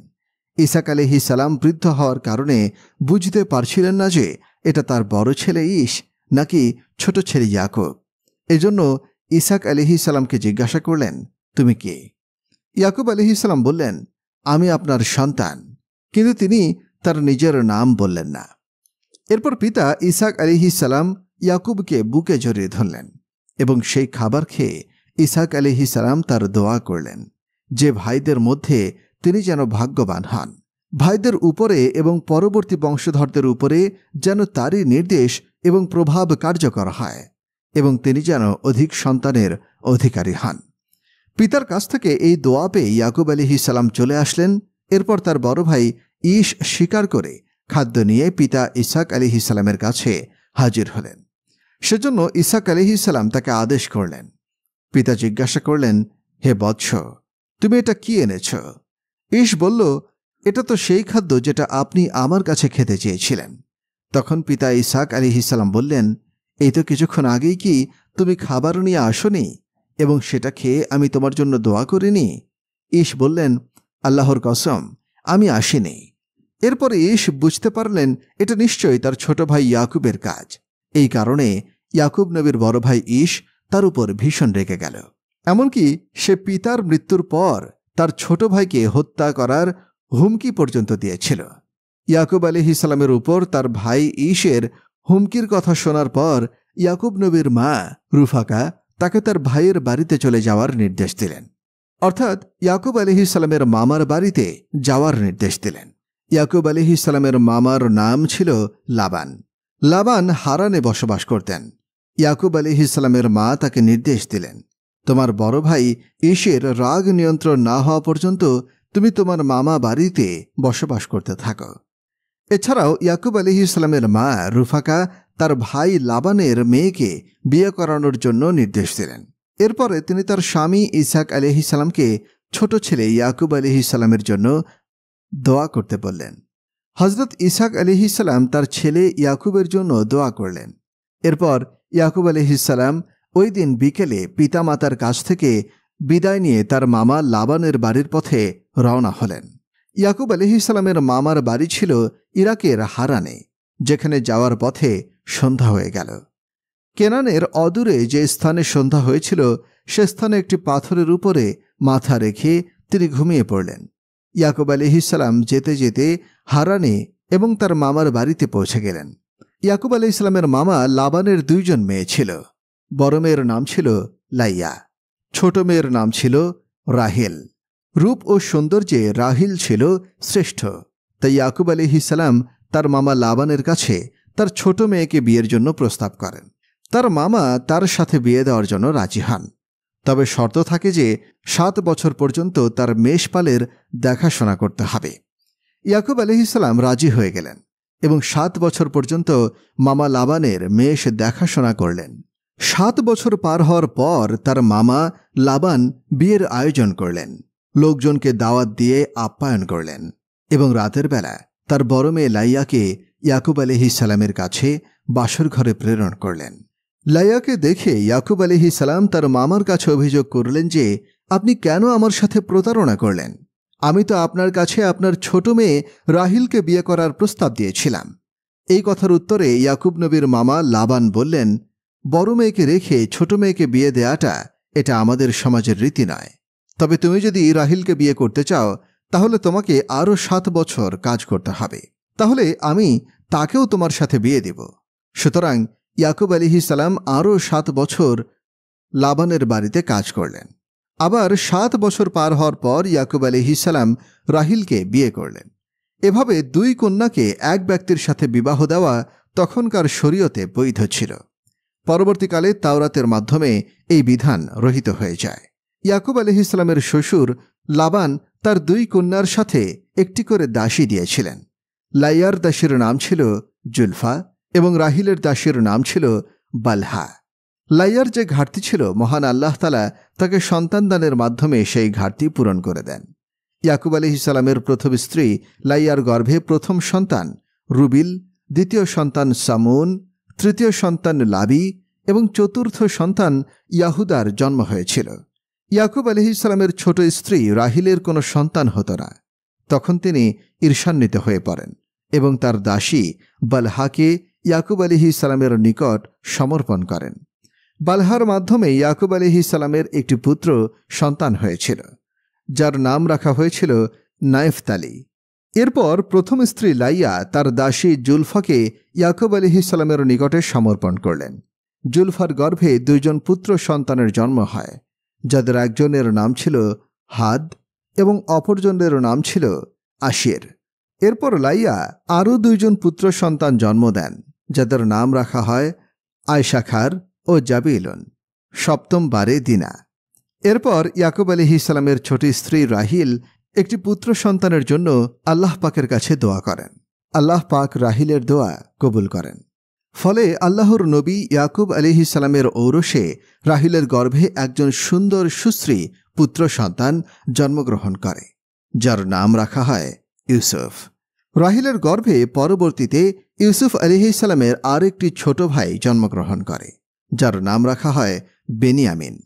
ইয়াকুব আলাইহিসসালামের সন্তানদের মধ্যে এই ইউসুফ আলাইহিসসালাম পরবর্তীকালে নবী হয়েছিলেন। উল্লেখ্য যে ইয়াকুব আলাইহিসসালামের অপর নাম হচ্ছে ইসরাইল এবং ইয়াকুব আলাইহিসসালামের 12 সন্তানদেরকে বলা হয় বনি ইসরাইল। এই বনি ইসরাইল বংশে মহান আল্লাহ তাআলা পরবর্তীকালে হাজার হাজার নবী রাসূল প্রেরণ করেছিলেন। ইসরাইল অর্থ হচ্ছে আল্লাহর দাস। নবীদের মধ্যে কেবলমাত্র ইয়াকুব আলাইহিসসালাম এবং মহানবী সাল্লাল্লাহু আলাইহি ওয়াসাল্লামের এই 2 জনের 2টি করে নাম ছিল। ইয়াকুব আলাইহিসসালামের অপর নাম ছিল ইসরাইল আর মুহাম্মদ সাল্লাল্লাহু আলাইহি ওয়াসাল্লামের অপর নাম ছিল আহমাদ। তো নবী ইয়াকুব আলাইহিসসালাম তার পরিবারের সকলকে নিয়ে হারানে বসবাস করতে থাকলেন। তিনি তার মামা লাবানের 2 কন্যাকে বিয়ে করার পর আরও 6 বছর পর্যন্ত তার মেষ চড়িয়েছিলেন। অর্থাৎ ইয়াকুব আলাইহিসসালাম মোট 20 বছর তার মামা লাবানের মেষপাল চড়িয়েছেন। এরপর আল্লাহ তাআলা তাকে ওহীর মাধ্যমে ইয়াকুব আলাইহিসসালামকে নির্দেশ দিলেন যে তুমি তোমার জন্মভূমিতে তোমার জাতির কাছে চলে যাও। যেহেতু ইয়াকুব আলাইহিসসালামের উপরে তার বড় ভাই ঈশ এর রাগ ছিল, এজন্য তিনি ইয়াকুব আলাইহিসসালাম এবং তার পরিবার থেকে পৃথক ছিলেন। এ সময় আল্লাহ পাক তাকে সাহায্যের জন্য আশ্বাস প্রদান করলেন এবং তাকে জন্মভূমিতে ফিরে যাওয়ার নির্দেশ প্রদান করলেন। এরপর ইয়াকুব আলাইহিসসালাম তার মামার কাছে গিয়ে বললেন যে তিনি তার পরিবার বর্গের কাছে ফিরে যেতে চান। মামা লাবান তাকে বললেন, তোমার কারণে আমার ধন সম্পদে অনেক বরকত হয়েছে, অতএব আমার ধন সম্পদ থেকে তোমার যতটুকু ইচ্ছা হয় তুমি নিয়ে যাও। এরপর ইয়াকুব আলাইহিসসালাম তার স্ত্রী সন্তান ও ধন সম্পদ নিয়ে তার জন্মভূমির উদ্দেশ্যে রওনা দিলেন।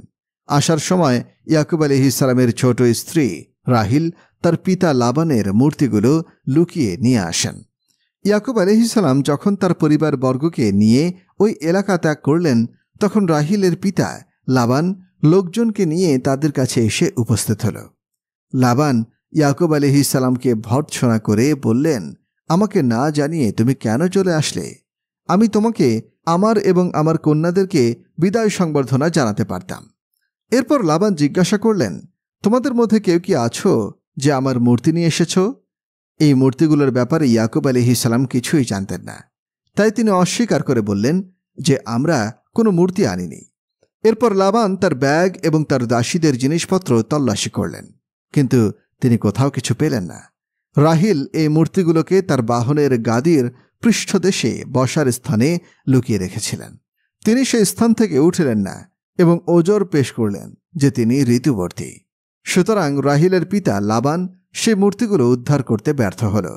অবশেষে শ্বশুর লাবান ও জামাই ইয়াকুব আলাইহিসসালাম যখন জালাআদে আমাকে স্থানে একটি টিলার কাছে আসলো, তখন ওয়াদা করল যে ইয়াকুব আলাইহিসসালাম লাবানের কন্যাদেরকে ত্যাগ করবেন না এবং তারা বেঁচে থাকাকালীন অন্য কাউকে বিয়েও করবেন না।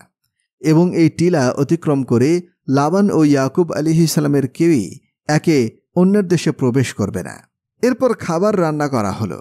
উভয় পক্ষ একসাথে খেলেন এবং একে অপরকে বিদায় জানিয়ে তাদের দেশের দিকে রওনা হলেন। এরপর ইয়াকুব আলাইহিসসালাম যখন সাইদ নামক এলাকায় পৌঁছালেন, তখন ফেরেশতারা এসে ইয়াকুব আলাইহিসসালামকে অভ্যর্থনা জানালেন। ইয়াকুব আলাইহিসসালাম সেখান থেকে একজন দূতকে তার ভাই ঈশের নিকট পাঠিয়ে দিলেন, যাতে করে তার ভাই ঈশ ইয়াকুবের সালামের প্রতি সদয় হয়। ইয়াকুব আলাইহিসসালামের প্রেরিত দূত ফিরে এসে ইয়াকুব আলাইহিসসালামকে সংবাদ দিল যে আপনার ভাই ঈশ 400 পদাতিক সৈন্যসহ আপনার দিকে অগ্রসর হচ্ছে। এই সংবাদ পাওয়ার পর ইয়াকুব আলাইহিসসালাম ভীত হয়ে পড়লেন। তিনি নামাজ আদায় করে আল্লাহর নিকট প্রার্থনা করলেন এবং তার ভাই ঈশ এর অনিষ্টতা থেকে আল্লাহর কাছে প্রার্থনা করলেন। এছাড়া ইয়াকুব আলাইহিসসালাম তার ভাইকে দেওয়ার জন্য বিপুল পরিমাণ উপঢৌকন তৈরি করে রাখলেন। উপঢৌকনগুলোর মধ্যে ছিল 200টি ছাগি, 20টি ছাগল, 200টি ভেড়ি, 20টি ভেড়া, 30টি উটনি, 40টি গাই, 10টি ষাঁড়, 20টি গাধী, 10টি গাধা। ইয়াকুব আলাইহিসসালাম তার রাখালদেরকে নির্দেশ দিলেন যে এই প্রাণীগুলো তাদের শ্রেণী অনুযায়ী আলাদা করতে। এরপর তিনি তার রাখালদেরকে বলে দেন, আমার ভাই ঈশ এর সঙ্গে তোমাদের যার সাক্ষাৎ হবে, তখন যদি ঈশ তাদেরকে জিজ্ঞাসা করে তোমরা কার লোক এবং এই পশুগুলো কার, তখন তোমরা উত্তর দিবে এই পশুগুলো আপনার দাস ইয়াকুবের। আপনার জন্যই তিনি হাদিয়া স্বরূপ এগুলো পাঠিয়েছেন এবং ইয়াকুব আলাইহিসসালাম আমাদের পেছন পেছন আসছেন। রাখালদেরকে এই কথা বলে ইয়াকুব আলাইহিসসালাম তার স্ত্রী সন্তানদেরকে নিয়ে পিছনে থাকলেন। সবাইকে বিদায় করার 2 দিন পর ইয়াকুব আলাইহিসসালাম তার 2 স্ত্রী, তার 2 দাসী এবং তার 11 জন সন্তান নিয়ে যাত্রা শুরু করলেন। তিনি রাতের বেলা পথ চলতেন এবং দিনের বেলাতে বিশ্রাম নিতেন। যাত্রার দ্বিতীয় দিন ভোরবেলা ইয়াকুব আলাইহিসসালামের সামনে মানুষের আকৃতিতে একজন ফেরেশতা দেখা দেন। ইয়াকুব আলাইহিসসালাম প্রথমে তাকে একজন পুরুষ মানুষ বলে ধারণা করেছিলেন। এজন্যই ইয়াকুব আলাইহিসসালাম তাকে পরাস্ত করার জন্য তার দিকে এগিয়ে গেলেন। মানুষরূপী এই ফেরেশতার সঙ্গে ইয়াকুব আলাইহিসসালামের ধস্তাধস্তি হল। এর মধ্যে বাহ্যিক দৃষ্টিতে ইয়াকুব আলাইহিসসালাম জয়ী হলেন, তবে ফেরেশতার মাধ্যমে ইয়াকুব আলাইহিসসালাম তার উরুতে আঘাত পেলেন। তখন তিনি খোঁড়াতে থাকেন। ভোরের আলো যখন ফুটে উঠল, তখন মানুষরূপী সেই ফেরেশতা ইয়াকুব আলাইহিসসালামকে জিজ্ঞাসা করলেন, আপনার নাম কি? উত্তরে ইয়াকুব আলাইহিসসালাম বললেন, আমার নাম ইয়াকুব। তখন ফেরেশতা বললেন, এখন থেকে আপনার নাম হবে ইসরাইল। ইয়াকুব আলাইহিসসালাম জিজ্ঞাসা করলেন, আপনার পরিচয় কি এবং আপনার নাম কি? এই প্রশ্নের সাথে সাথেই উক্ত ফেরেশতা অদৃশ্য হয়ে গেলেন। তখন ইয়াকুব আলাইহিসসালাম বুঝতে পারলেন উনি একজন ফেরেশতা। যেহেতু ফেরেশতার সঙ্গে ইয়াকুব আলাইহিসসালামের ধস্তাধস্তির কারণে ইয়াকুব আলাইহিসসালাম পায়ে আঘাত পেয়ে খোঁড়াতে থাকেন, এর জন্যই বনি ইসরায়েলরা উরুর মাংস খায় না। এরপর ইয়াকুব আলাইহিসসালাম দেখতে পেলেন তার ভাই ঈশ 400 লোকের এক বিরাট বাহিনী নিয়ে তার দিকে এগিয়ে আসছেন। ইয়াকুব আলাইহিসসালাম তার পরিবারবর্গকে পেছনে রেখে সামনের দিকে এগিয়ে গেলেন। বর্ণনায় আছে ইয়াকুব আলাইহিসসালাম তার ভাই ঈশের সামনে গিয়ে 7 বার তাজিম করলেন। তখন শরীয়তে এই তাজিমের সম্মানসূচক অভিবাদন বা সালাম বোঝানো হতো। এই তাজিম তখনকার শরীয়তে বৈধ ছিল। ছোট ভাই ইয়াকুবের এই আচরণ দেখে ভাই ঈশ তাকে জড়িয়ে ধরলেন এবং তাকে চুমু খেলেন এবং কান্নায় ভেঙে পড়লেন। এরপর ঈশ চোখ তুলে তাকাতেই নারী এবং তার বালকদের দেখতে পেলেন। ঈশ ইয়াকুব আলাইহিসসালামকে জিজ্ঞাসা করলেন, এদেরকে তুমি কোথায় পেলে? ইয়াকুব আলাইহিসসালাম বললেন, মহান আল্লাহ তাআলা এইসব দান করেছেন। এরপর ইয়াকুব আলাইহিসসালাম তার ভাইকে সেই হাদিয়াগুলো নেওয়ার জন্য অনুরোধ করলেন। ইয়াকুব নবীর ভাই ঈশ সেই হাদিয়াগুলো গ্রহণ করলেন। অতঃপর সবাই মিলে তাদের বাড়ির উদ্দেশ্যে রওনা করলেন। এরপর ইয়াকুব আলাইহিসসালামের স্ত্রী রাহিল পুনরায় সন্তান জন্ম দেন। একটি পুত্র সন্তানের জন্ম হয়, যার নাম রাখা হয়েছিল বেনিয়ামিন, যিনি ছিলেন ইউসুফ আলাইহিসসালামের ছোট ভাই। বেনিয়ামিনকে প্রসব করার সময় ইয়াকুব আলাইহিসসালামের ছোট স্ত্রী রাহিল প্রচণ্ড কষ্ট পায়, ফলে সন্তান ভূমিষ্ঠ হওয়ার কিছুক্ষণ পরেই রাহিল ইন্তেকাল করেন। ইয়াকুব আলাইহিসসালাম তাকে বাইতুল হামে দাফন করেছিলেন, যেটি এখন বেথলহাম নামে পরিচিত। তার কবরের উপর ইয়াকুব আলাইহিসসালাম একটি পাথর রেখে দিয়েছিলেন, যেটি আজও বিদ্যমান রয়েছে। হজরত ইয়াকুব আলাইহিসসালামের 12 জন পুত্র সন্তান ছিলেন। এদের মধ্যে তার প্রথম স্ত্রী লাইয়ার গর্ভে জন্মগ্রহণ করেছিল 6 জন। ছোট স্ত্রী রাহিলের গর্ভে জন্মগ্রহণ করেন 2 জন। লাইয়ার দাসীর গর্ভে জন্ম হয় 2 জনের এবং রাহিলের দাসীর গর্ভে জন্ম হয় 2 জনের। বেনিয়ামিন ছাড়া ইয়াকুব আলাইহিসসালামের সকল পুত্রই ফদ্দানে জন্মগ্রহণ করেন। শুধুমাত্র বেনিয়ামিন ফিলিস্তিনে তথা কেনানে জন্মগ্রহণ করেছিলেন। এরপর হজরত ইয়াকুব আলাইহিসসালাম কেনানের হিব্রুরুন নামক স্থানে চলে আসেন এবং সেখানে পিতা ইসহাক আলাইহিসসালামের সান্নিধ্যে থাকেন। ইয়াকুব আলাইহিসসালামের দাদা ইব্রাহিম আলাইহিসসালামও একই স্থানে বসবাস করতেন। হজরত ইয়াকুব আলাইহিসসালাম ছিলেন আল্লাহ তাআলার মনোনীত পয়গম্বর। তিনি কেনানবাসীদের হেদায়েতের জন্য প্রেরিত হয়েছিলেন। বহু বছর পর্যন্ত তিনি মানুষকে আল্লাহর দিকে আহ্বান করেন। কুরআন মাজিদে ইয়াকুব আলাইহিসসালামের এই আলোচনা তার ছেলে ইউসুফ আলাইহিসসালামের সঙ্গেও করা হয়েছে। ইয়াকুব আলাইহিসসালামের 12 জন সন্তানের মধ্যে তার ছেলে ইউসুফ আলাইহিসসালাম শুধুমাত্র নবী হয়েছিলেন। ইউসুফ আলাইহিসসালাম ছোটবেলায় একটি স্বপ্ন দেখেছিলেন। এরপর তিনি পিতা ইয়াকুব আলাইহিসসালামের নিকটে এই স্বপ্নটি বললেন। ইয়াকুব আলাইহিসসালাম তার ছেলের এই স্বপ্নের ব্যাপারে তার ভাইদের কাছে বলতে নিষেধ করলেন। পরবর্তীতে ভাইদের হিংসার শিকার হয়ে ইউসুফ আলাইহিসসালাম তার পিতা ইয়াকুব আলাইহিসসালাম থেকে পৃথক হয়ে যান। পরবর্তীকালে হজরত ইউসুফ আলাইহিসসালাম যখন নবী হয়েছিলেন এবং মিশরের গুরুত্বপূর্ণ জায়গায় ক্ষমতা পেয়েছিলেন, তখন ইয়াকুব আলাইহিসসালাম বয়স্ক হয়ে গিয়েছিলেন। ইউসুফ আলাইহিসসালামের আবেদন ক্রমে গোটা বনি ইসরায়েল মিশরে হিজরত করেছিল। মিশরে তাদেরকে রাজকীয়ভাবে সম্বর্ধনা প্রদান করা হয়। প্রসিদ্ধ মতে 40 বছর পর ইউসুফ আলাইহিসসালামের সাথে তার পিতা ইয়াকুব আলাইহিসসালাম মিলিত হন। কেনান থেকে মিশরে ফিরে আসার 17 বছর পর মতান্তরে 23 বছরের অধিক সময় পরে ইয়াকুব আলাইহিসসালামের মৃত্যু ঘনিয়ে এলে তিনি তার সন্তানদেরকে কাছে ডাকলেন। ইয়াকুব আলাইহিসসালাম মৃত্যুর পূর্বে তার সন্তানদেরকে খালেস দ্বীনের প্রতি ওসিয়ত করেন। সেই দিন হল দ্বীনুল ইসলাম, যে দিন বাস্তবায়ন করার জন্য আল্লাহ তাআলা এত নবী এবং রাসূল দুনিয়াতে পাঠিয়েছিলেন। আল্লাহ তাআলা বলেন, আর এরই উপদেশ দিয়েছে ইব্রাহিম তার সন্তানদেরকে এবং ইয়াকুব, হে আমার সন্তানেরা, নিশ্চয়ই আল্লাহ তোমাদের জন্য এই দিনকে চয়ন করেছেন, সুতরাং তোমরা মুসলিম হওয়া ছাড়া মারা যেও না। তিনি আরও বলেন, ইয়াকুবের যখন মৃত্যু এসেছিল তোমরা কি তখন উপস্থিত ছিলে? তিনি যখন সন্তানদের বলেছিলেন, আমার পরে তোমরা কার ইবাদত করবে? তারা বলেছিল, আমরা আপনার ইলাহ এবং আপনার পিতৃপুরুষ ইব্রাহিম, ইসমাইল এবং ইসহাকের ইলাহ, সেই এক ইলাহরই ইবাদত করব, আর আমরা তার কাছেই আত্মসমর্পণকারী। সূরা বাকারা আয়াত 132 থেকে 133। আহলে কিতাবীরা উল্লেখ করেন যে হজরত ইয়াকুব আলাইহিসসালাম তার ছেলেদের একজন করে ওসিয়ত করেন এবং ভবিষ্যতে তাদের অবস্থা কেমন হবে সেই সম্পর্কেও তাদেরকে অবহিত করেন।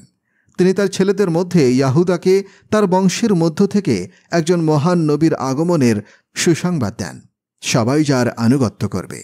তিনি হলেন হজরতে ঈসা ইবনে মারিয়াম আলাইহিসসালাম। অর্থাৎ আহলে কিতাবদের মধ্যে ইয়াকুব আলাইহিসসালামের সন্তান ইয়াহুদার বংশধারায় ঈসা আলাইহিসসালামের আগমন ঘটেছিল। অন্যদিকে ইয়াকুব আলাইহিসসালামের ছেলে লাবির বংশে জন্মগ্রহণ করেন হজরত মূসা আলাইহিসসালাম এবং হজরত হারুন আলাইহিসসালাম। ইয়াকুব আলাইহিসসালামের অপর নাম ইসরাইল অনুযায়ী তার বংশধরদেরকে বনি ইসরায়েল বলা হয়, কিন্তু পরবর্তীতে এই বনি ইসরায়েলরা তাদের অবাধ্যতা ও সীমা লঙ্ঘন করার কারণে আল্লাহর কাছে অভিশপ্ত এবং পথভ্রষ্ট জাতিতে পরিগণিত হয়। হজরত ইয়াকুব আলাইহিসসালামের ইন্তেকাল সম্পর্কে জানা যায় ইবনে ইসহাক রহমতুল্লাহ আলাইহি এর কিতাবাদিতে। তিনি উদ্ধৃতি দিয়ে লিখেছেন যে হজরত ইয়াকুব আলাইহিসসালাম মিশরে তার পুত্র ইউসুফ আলাইহিসসালামের কাছে 17 বছর থাকার পর ইন্তেকাল করেছিলেন।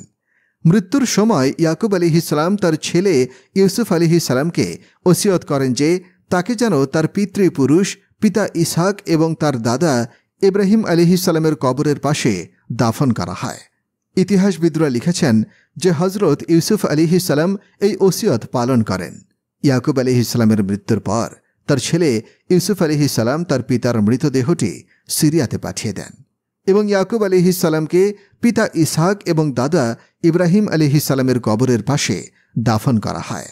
তাহলে কিতাবীদের মতে হজরত ইয়াকুব আলাইহিসসালাম যখন মিশরে যান তখন তার বয়স ছিল 130 বছর। তাদের মতে তিনি মিশরে 17 বছর জীবিত ছিলেন। সুতরাং ইয়াকুব আলাইহিসসালামের মোট বয়স হয়েছিল 147 বছর। মূলত ইয়াকুব আলাইহিসসালাম কত বছর বেঁচে ছিলেন এটা আল্লাহ পাকই ভালো জানেন। আহলে কিতাবদের মতে ইয়াকুব আলাইহিসসালামের মৃত্যুতে মিশরবাসী 70 দিন পর্যন্ত শোক পালন করেছিল। তাই ইয়াকুব আলাইহিসসালামের মৃত্যুতে তার পুত্র ইউসুফ আলাইহিসসালাম তার ভাইদেরকে সান্ত্বনা দিলেন। এরপর তারা হিব্রুন নামক স্থানে পৌঁছে পিতা ইয়াকুব আলাইহিসসালামকে গুহায় দাফন করে দেন, যেখানে পিতা ইব্রাহিম আলাইহিসসালাম ইফরুন ইবনে শাখারের কাছ থেকে খরিদ করেছিলেন। ইয়াকুব আলাইহিসসালামকে দাফন করার পর 7 দিন পর্যন্ত তারা সেখানে অবস্থান করেছিল। এরপর তারা সকলেই স্বদেশে ফিরে আসলেন। ইয়াকুব আলাইহিসসালামের 12 পুত্রের মধ্যে ইউসুফ আলাইহিসসালাম নবী হয়েছিলেন। ইউসুফ আলাইহিসসালাম তার অন্যান্য ভাইদেরকে সম্মানিত করলেন এবং তাদেরকে উত্তমভাবে মিশরে থাকার ব্যবস্থা করে দিলেন। ইউসুফ আলাইহিসসালামের জীবন আরও অসাধারণ ছিল।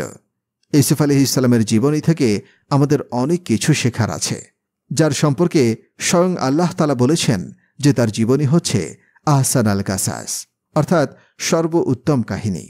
সেই সর্বোত্তম কাহিনী জানতে চোখ রাখুন আমাদের চ্যানেলে।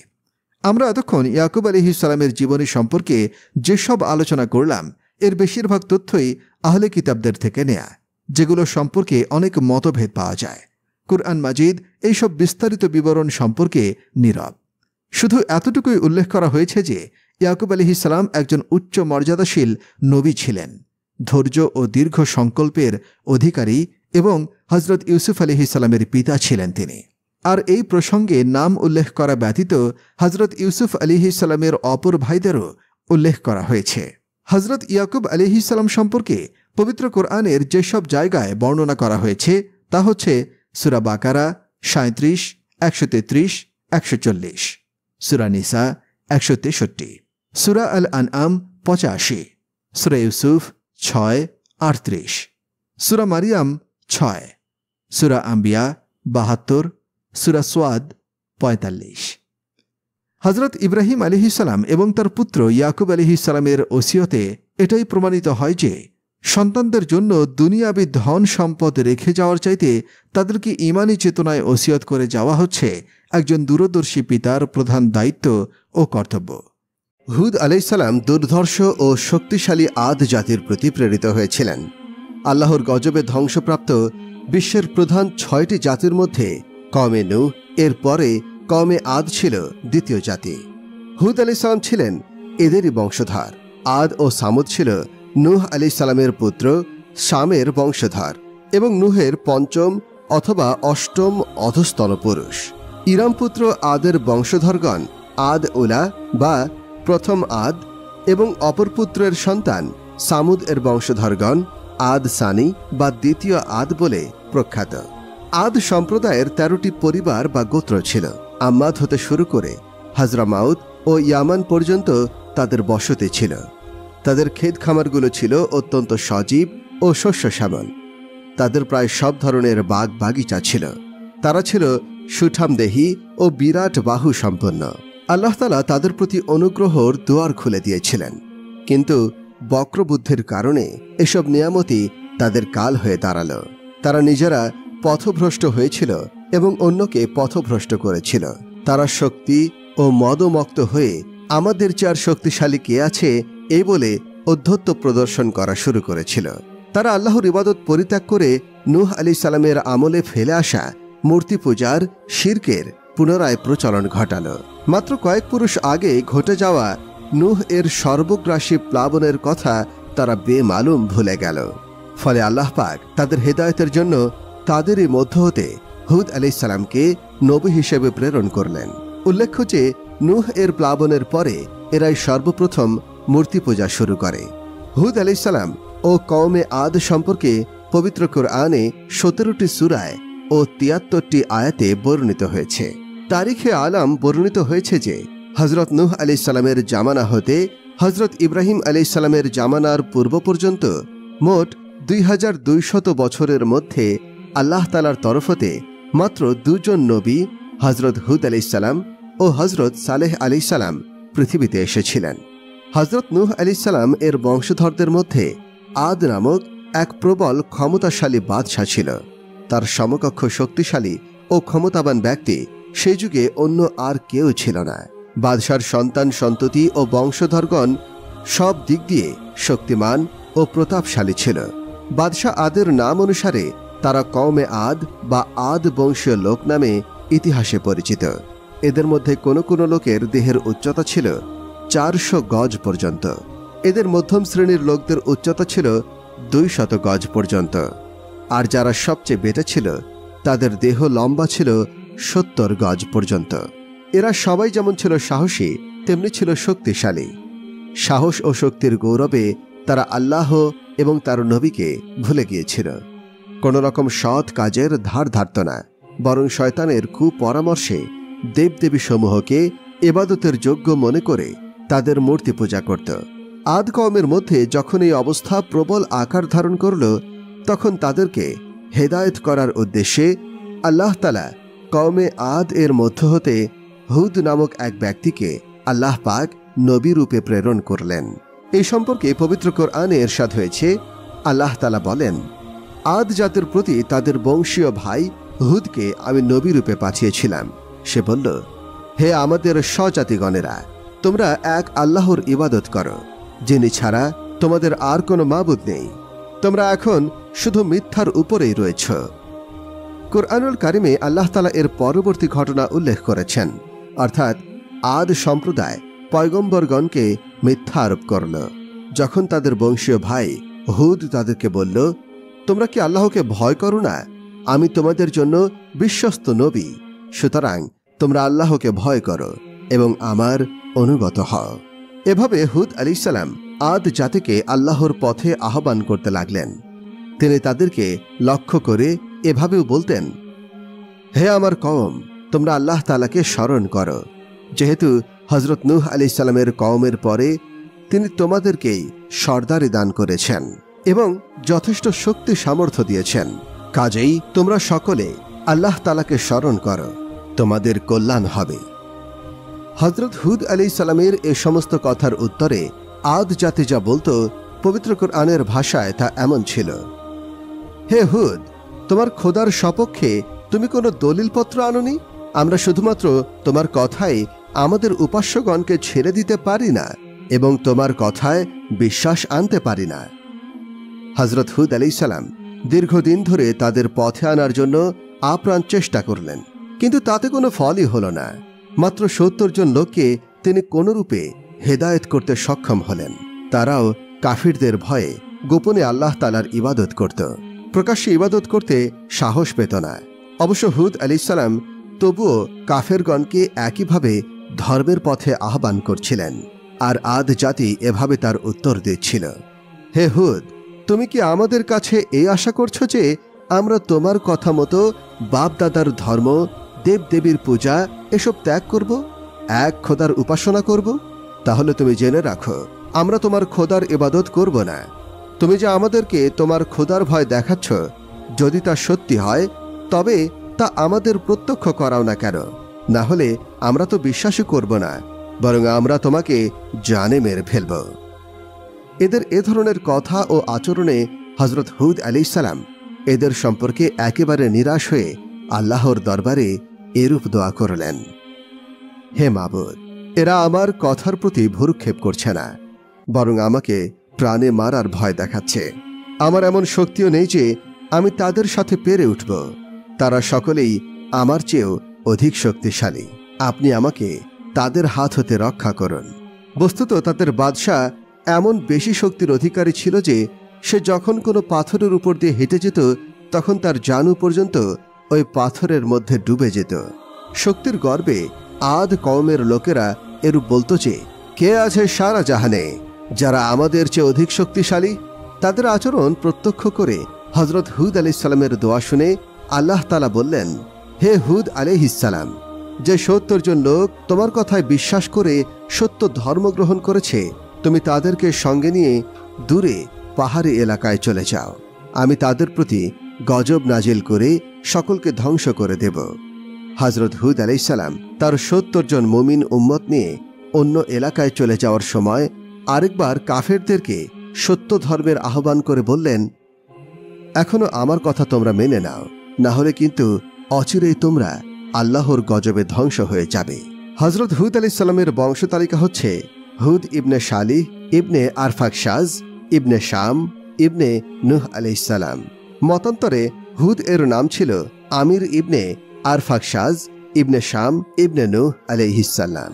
অন্য মতে হুদ ইবনে আব্দুল্লাহ ইবনে রাবা ইবনুল জারুদ ইবনে আউজ ইবনে ইরাম ইবনে সাম ইবনে নূহ আলাইহিস সালাম। ইবনে জারি রহমতুল্লাহ আলাইহি এ মতভেদের কথা উল্লেখ করেছেন।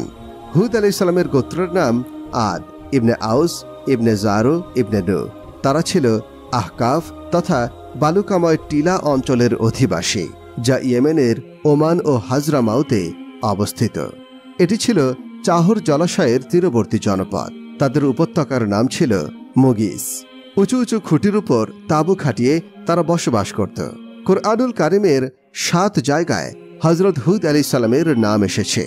সূরা আরাফের ৬৫ নম্বর আয়াতে, সূরা হুদের ৫০, ৫৩, ৫৮, ৬০ এবং ৮৯ নম্বর আয়াতে এবং সূরা শুআরার ১২৪ নম্বর আয়াতে। পূর্বে বলা হয়েছে হুদ আলাইহিস সালামের সম্প্রদায়ের নাম ছিল আদ। এরা তাদের রাজত্বকালে জাঁকজমকে দৈহিক শক্তির অহংকারে এতটাই বিভোর মত্ত ছিল যে আল্লাহ তাআলাকে সম্পূর্ণরূপে তারা ভুলতে বসেছিল এবং নিজ হাতে গড়া মূর্তিসমূহকে মাবুদ মেনে সর্বপ্রকার শয়তানি কাজ নির্ভয়ে নিশ্চিন্তে করতে লাগল। হযরত নূহ আলাইহিস সালামের মহাপ্লাবনের পর আদে উলা সর্বপ্রথম মূর্তি পূজা আরম্ভ করেন। তাদের মূর্তি ছিল ৩টি, ১ সাদ্দা, ২ সামুদা ও ৩ হাররা। আল্লাহ তাআলা তাদের মাঝে হুদ আলাইহিস সালামকে নবী রূপে প্রেরণ করেন। তিনি তাদেরকে আল্লাহর দিকে আহ্বান করেন। সূরা আরাফে নূহ আলাইহিস সালামের ঘটনার শেষে আল্লাহ তাআলা বলেন, আদ জাতির কাছে তাদের ভাই হুদকে পাঠিয়েছিলাম। সে বলেছিল, হে আমার সম্প্রদায়, তোমরা আল্লাহর ইবাদত করো, তিনি ছাড়া তোমাদের অন্য কোনো ইলাহ নেই। তোমরা কি সাবধান হবে না? তার সম্প্রদায়ের কাফের সর্দাররা বলল, আমরা তো দেখছি তুমি নির্বুদ্ধিতায় ডুবে রয়েছ, আর তোমাকে তো আমরা মিথ্যাবাদী মনে করি। সে বলল, হে আমার সম্প্রদায়, আমার মধ্যে কোনো নির্বুদ্ধিতা নেই। আমি তো রব্বুল আলামিনের প্রেরিত রাসূল। আমি আমার প্রতিপালকের বাণী তোমাদের কাছে পৌঁছে দিচ্ছি এবং আমি তোমাদের একজন বিশ্বস্ত হিতাকাঙ্ক্ষী। তোমরা কি বিস্মিত হচ্ছ? তোমাদের প্রভুর কাছ থেকে তোমাদের মধ্যে থেকে একজনের মাধ্যমে তোমাদের সতর্ক করার জন্য উপদেশ বাণী এসেছে। আর স্মরণ করো, আল্লাহ তাআলা তোমাদের নূহের সম্প্রদায়ের পরে তাদের স্থলাভিষিক্ত করেছেন এবং তোমাদের অবয়বে অন্য লোক অপেক্ষা শক্তিতে অধিকতর সমৃদ্ধ করেছেন। অতএব তোমরা আল্লাহর অনুগ্রহ স্মরণ করো, হয়তো তোমরা সফল কাম হবে। তারা বলল, তুমি কি আমাদের কাছে এই উদ্দেশ্যে এসেছ যে আমরা যেন শুধু এক আল্লাহর ইবাদত করি আর আমাদের পূর্বপুরুষগণ যাদের উপাসনা করত তাদের বর্জন করি? সুতরাং তুমি সত্যবাদী হলে আমাদেরকে যে জিনিসের ভয় দেখাচ্ছ তা নিয়ে এসো। সে বলল, তোমাদের প্রতিপালকের পক্ষ থেকে তা তোমাদের জন্যে শাস্তি ও গজব নির্ধারিত হয়ে আছে। তবে কি তোমরা আমার সাথে বিতর্কে লিপ্ত হতে চাও এমন কতগুলো দেবদেবীর নাম সম্বন্ধে যা তোমরা এবং তোমাদের পূর্বপুরুষগণ সৃষ্টি করেছে? আল্লাহ তাআলা এ সম্বন্ধে কোনো সনদ পাঠাননি। সুতরাং তোমরা প্রতীক্ষা করো, আমিও তোমাদের সাথে প্রতীক্ষা করছি। তারপর আমি তাকে এবং তার সঙ্গীদেরকে আমার অনুগ্রহে উদ্ধার করি, আর যারা আমার নিদর্শনকে প্রত্যাখ্যান করেছিল এবং মুমিন ছিল না তাদেরকে নির্মূল করেছিলাম।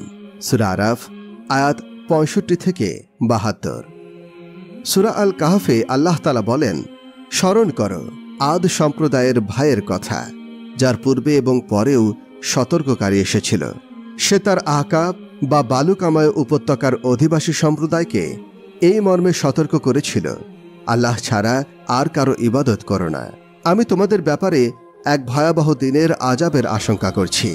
তারা বলেছিল, তুমি কি আমাদেরকে আমাদের উপাস্য দেবদেবীদের থেকে নিবৃত্ত করতে এসেছ? তুমি সত্যবাদী হলে আমাদেরকে যে ব্যাপারে ভয় দেখাচ্ছ তা নিয়ে এসো। সে বলল, এর জ্ঞান তো আল্লাহর কাছে রয়েছে। আমি যা সহ প্রেরিত হয়েছি কেবল তাই তোমাদের কাছে প্রচার করি। কিন্তু আমি লক্ষ্য করছি তোমরা একটি মূর্খ সম্প্রদায়। পরে তারা যখন তাদের উপত্যকার দিকে মেঘ আসতে দেখল, তখন তারা বলতে লাগল, এ তো মেঘপুঞ্জ, আমাদের বৃষ্টি দেবে। না, বরং এটা তো তাই যা তোমরা তাড়াতাড়ি চেয়েছিলে।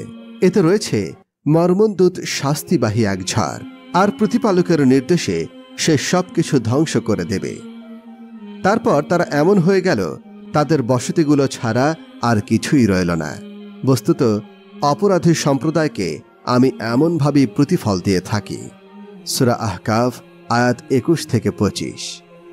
সূরা জারিয়াতে আল্লাহ তাআলা বলেন, আর নিদর্শন রয়েছে আদ জাতির ঘটনায়, যখন আমি তাদের বিরুদ্ধে প্রেরণ করেছিলাম অকল্যাণকর বায়ু।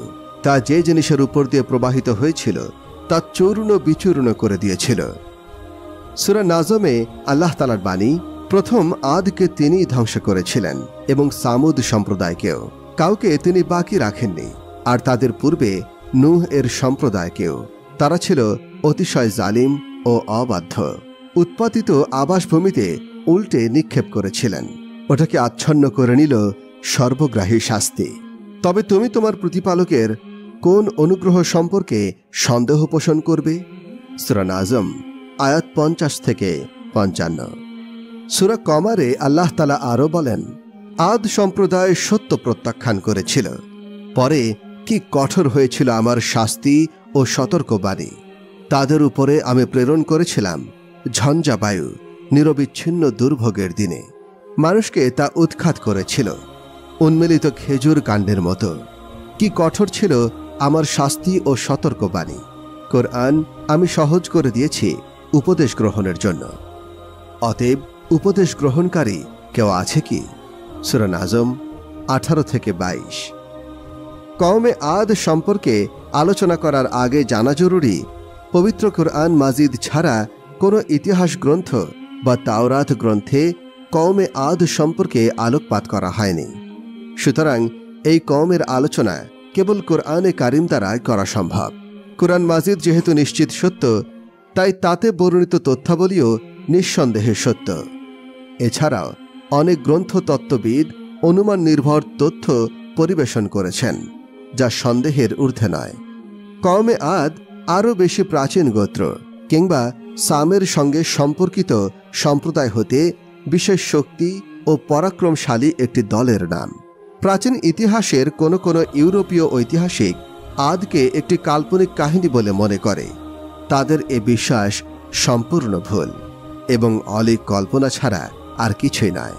কেননা নতুন গবেষণায় সর্বসম্মত সিদ্ধান্ত এরূপ যে আরবের আদি অধিবাসীরা সংখ্যাধিক্য এবং বহু গোষ্ঠী হিসেবে এক মহৎ ও জাকালো দলরূপে বিদ্যমান ছিল।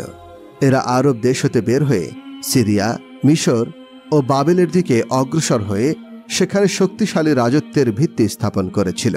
পার্থক্য শুধু এতটুকু, আরবরা এই সমস্ত অধিবাসীগণকে উমামে বায়দা বা ধ্বংসপ্রাপ্ত সম্প্রদায় কিংবা আরবে আরেবা বা খাঁটি আরব বলত।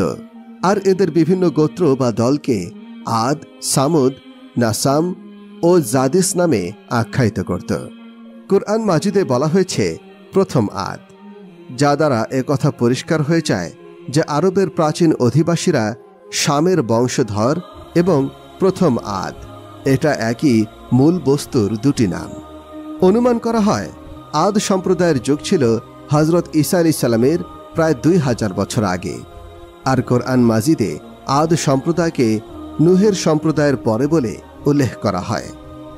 তাই আদ সম্প্রদায়কে নূহ আলাইহিস সালামের পরবর্তী সম্প্রদায়গুলোর অন্যতম গণ্য করা হয়েছে। এ হতো প্রমাণিত হয় যে সিরিয়া অঞ্চলে দ্বিতীয়বার আবাদ হওয়ার পরে উমামে সামেয়ার অর্থাৎ সামের বংশধরদের উন্নতি আদ সম্প্রদায় হতে আরম্ভ হয়। আদ সম্প্রদায়ের কেন্দ্রস্থল আহকা অঞ্চল। এই অঞ্চলটি হাজরা মাউতের উত্তরে অবস্থিত। বর্তমানে এখানে বালুকা স্তর ছাড়া আর কিছুই নেই। আর কোনো কোনো ঐতিহাসিক বলেন তাদের বসতি আরবের সর্বোৎকৃষ্ট অংশ হাজরা মাউত ও ইয়ামানে পারস্য সাগরের তীরে ইরাকের সীমান্ত পর্যন্ত বিস্তৃত ছিল। ইয়েমেন ছিল তাদের রাজধানী। আদ সম্প্রদায় ছিল মূর্তি পূজক। তাদের পূর্ববর্তী নূহ আলাইহিস সালাম এর কওমের মতো মূর্তি পূজা এবং মূর্তি নির্মাণের কাজে তারা ছিল অভিজ্ঞ ও বিচক্ষণ। প্রাচীন ঐতিহাসিকদের মধ্যে কোনো কোনো বিশেষজ্ঞ বলেন, এদের বাতিল মাবুদগুলো নূহ আলাইহিস সালামের কওমের বাতিল মাবুদগুলোর মতো ওয়াদ, জুয়া, ইয়াগুস এবং নাসরি ছিল। হযরত আব্দুল্লাহ ইবনে আব্বাস রাদিয়াল্লাহু আনহু থেকে বর্ণিত আছে, তাদের একটি মূর্তির নাম ছিল সামুদ এবং অন্য একটির নাম ছিল হাতাত। আদ সম্প্রদায়ের ধ্বংসের ব্যাপারে মুফাসসিরিনে কেরাম ও অন্যান্য লেখকগণ ইমাম মুহাম্মদ ইবনে ইসহাক একটি ঘটনা উল্লেখ করেছেন। ঘটনাটি হল, হুদ আলাইহিস সালামের কওমের লোকেরা ঈমান গ্রহণে অস্বীকৃতি জানিয়ে যখন কুফরির উপর দৃঢ় হয়ে থাকল, তখন আল্লাহ তাআলা একাধারে ৩ বছর পর্যন্ত তাদের উপর বৃষ্টিপাত বন্ধ রাখলেন। ফলে তারা দুর্ভিক্ষে পতিত হয়। ওই সময়ের নিয়ম ছিল, যখন দুর্ভিক্ষ দেখা দিত তখন তারা মুক্তির জন্য আল্লাহর দরবারে দোয়া করত এবং তা করা হতো আল্লাহর ঘরের কাছে হারাম শরীফে। সে যুগের মানুষের কাছে এটা ছিল একটি সুবিদিত রেওয়াজ। তখন সেখানে আমালিক জাতি বসবাস করত। আমালিকরা হল আমলিক ইবনে লাউজ ইবনে সাম ইবনে নূহ আলাইহিস সালামের বংশধর। সেকালে তাদের সর্দার ছিল মুয়াবিয়া ইবনে বকর। মুয়াবিয়ার মা ছিলেন আদ গোত্রের, তার নাম ছিল জালহাজা বিনতে খাইবরি। আদ সম্প্রদায়ের লোকেরা প্রায় ৭০ জনের একটি দলকে বৃষ্টির জন্য দোয়া করতে হারাম শরীফে পাঠায়। মক্কার উপকণ্ঠে মুয়াবিয়া ইবনে বকরের বাড়িতে গিয়ে তারা ওঠে। মুয়াবিয়াও তাদের মেহমানদারি করে। তারা সেখানে ১ মাস অবস্থান করে। সেখানে তারা মদ পান করত আর মুয়াবিয়ার ২ গায়িকা গান করত। নিজেদের দেশ থেকে মুয়াবিয়ার কাছে যেতে তাদের ১ মাস সময় লেগেছিল।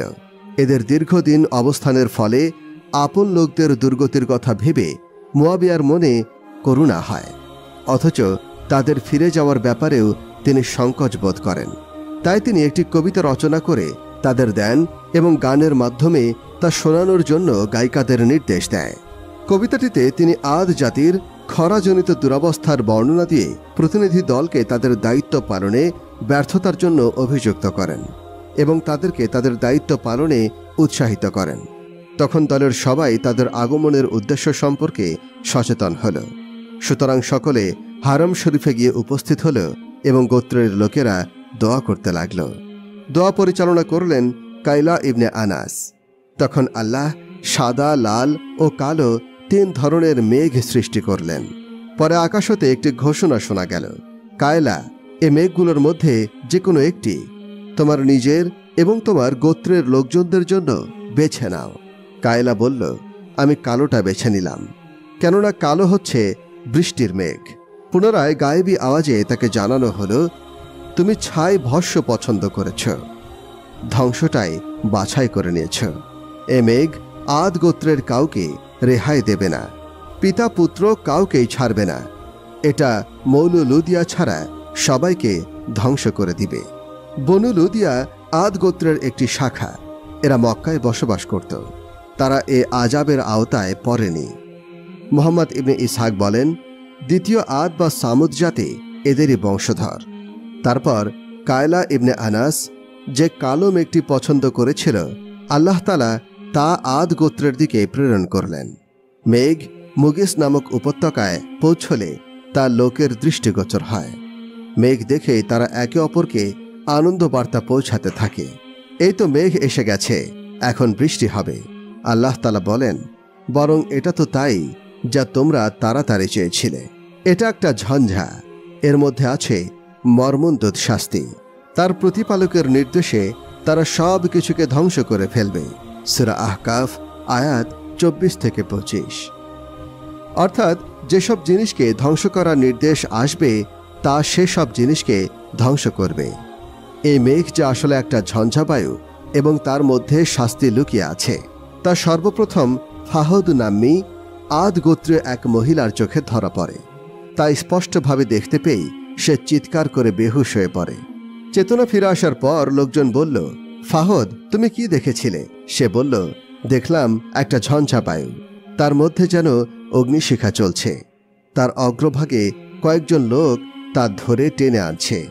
তারপর আল্লাহ তাআলা তাদের উপরে সে আজাব একটানা 7 রাত ও 8 দিন পর্যন্ত অব্যাহত রাখেন। চিরদিনের জন্য তারা সমূলে ধ্বংস হয়ে যায়। তাদের একজন লোকও অবশিষ্ট থাকেনি। হুদ আলাইহিস সালাম মুমিনদের সঙ্গে নিয়ে একটি প্রাচীর বেষ্টিত স্থানে চলে যান। এই ঝড়ের আঘাত তাদেরকে স্পর্শ করেনি, বরং সে বাতাসের স্পর্শে তাদের ত্বক আরও কোমলতা লাভ করে এবং তাদের মনে স্ফূর্তি আসে। অথচ ঝঞ্ঝাবায়ু আদ সম্প্রদায়ের উপরে আসমান জমিন জুড়ে আঘাত হেনেছিল এবং পাথর নিক্ষেপ করে তাদেরকে বিনাশ করেছিল। ইবনে ইসহাক রহিমাহুল্লাহ এই ঘটনা বিশদভাবে বর্ণনা করেছেন। আরববাসী হজরত হুদ আলাইহিস সালামের ওফাত এবং তার কবর সম্পর্কে বিভিন্ন প্রকারের দাবি করে থাকে। হাজরামাউতের অধিবাসীরা দাবি করে থাকে আদ সম্প্রদায় বিধ্বস্ত হওয়ার পর তিনি হাজরামাউতের দিকে হিজরত করে চলে আসে এবং সেখানে তার ইন্তেকাল হয়। আর ওয়াদিয়াদের কাছে হাজরামাউতের উত্তর পূর্বাংশে তারিম শহরের প্রায় 2 মাইলের মাথায় তাকে দাফন করা হয়।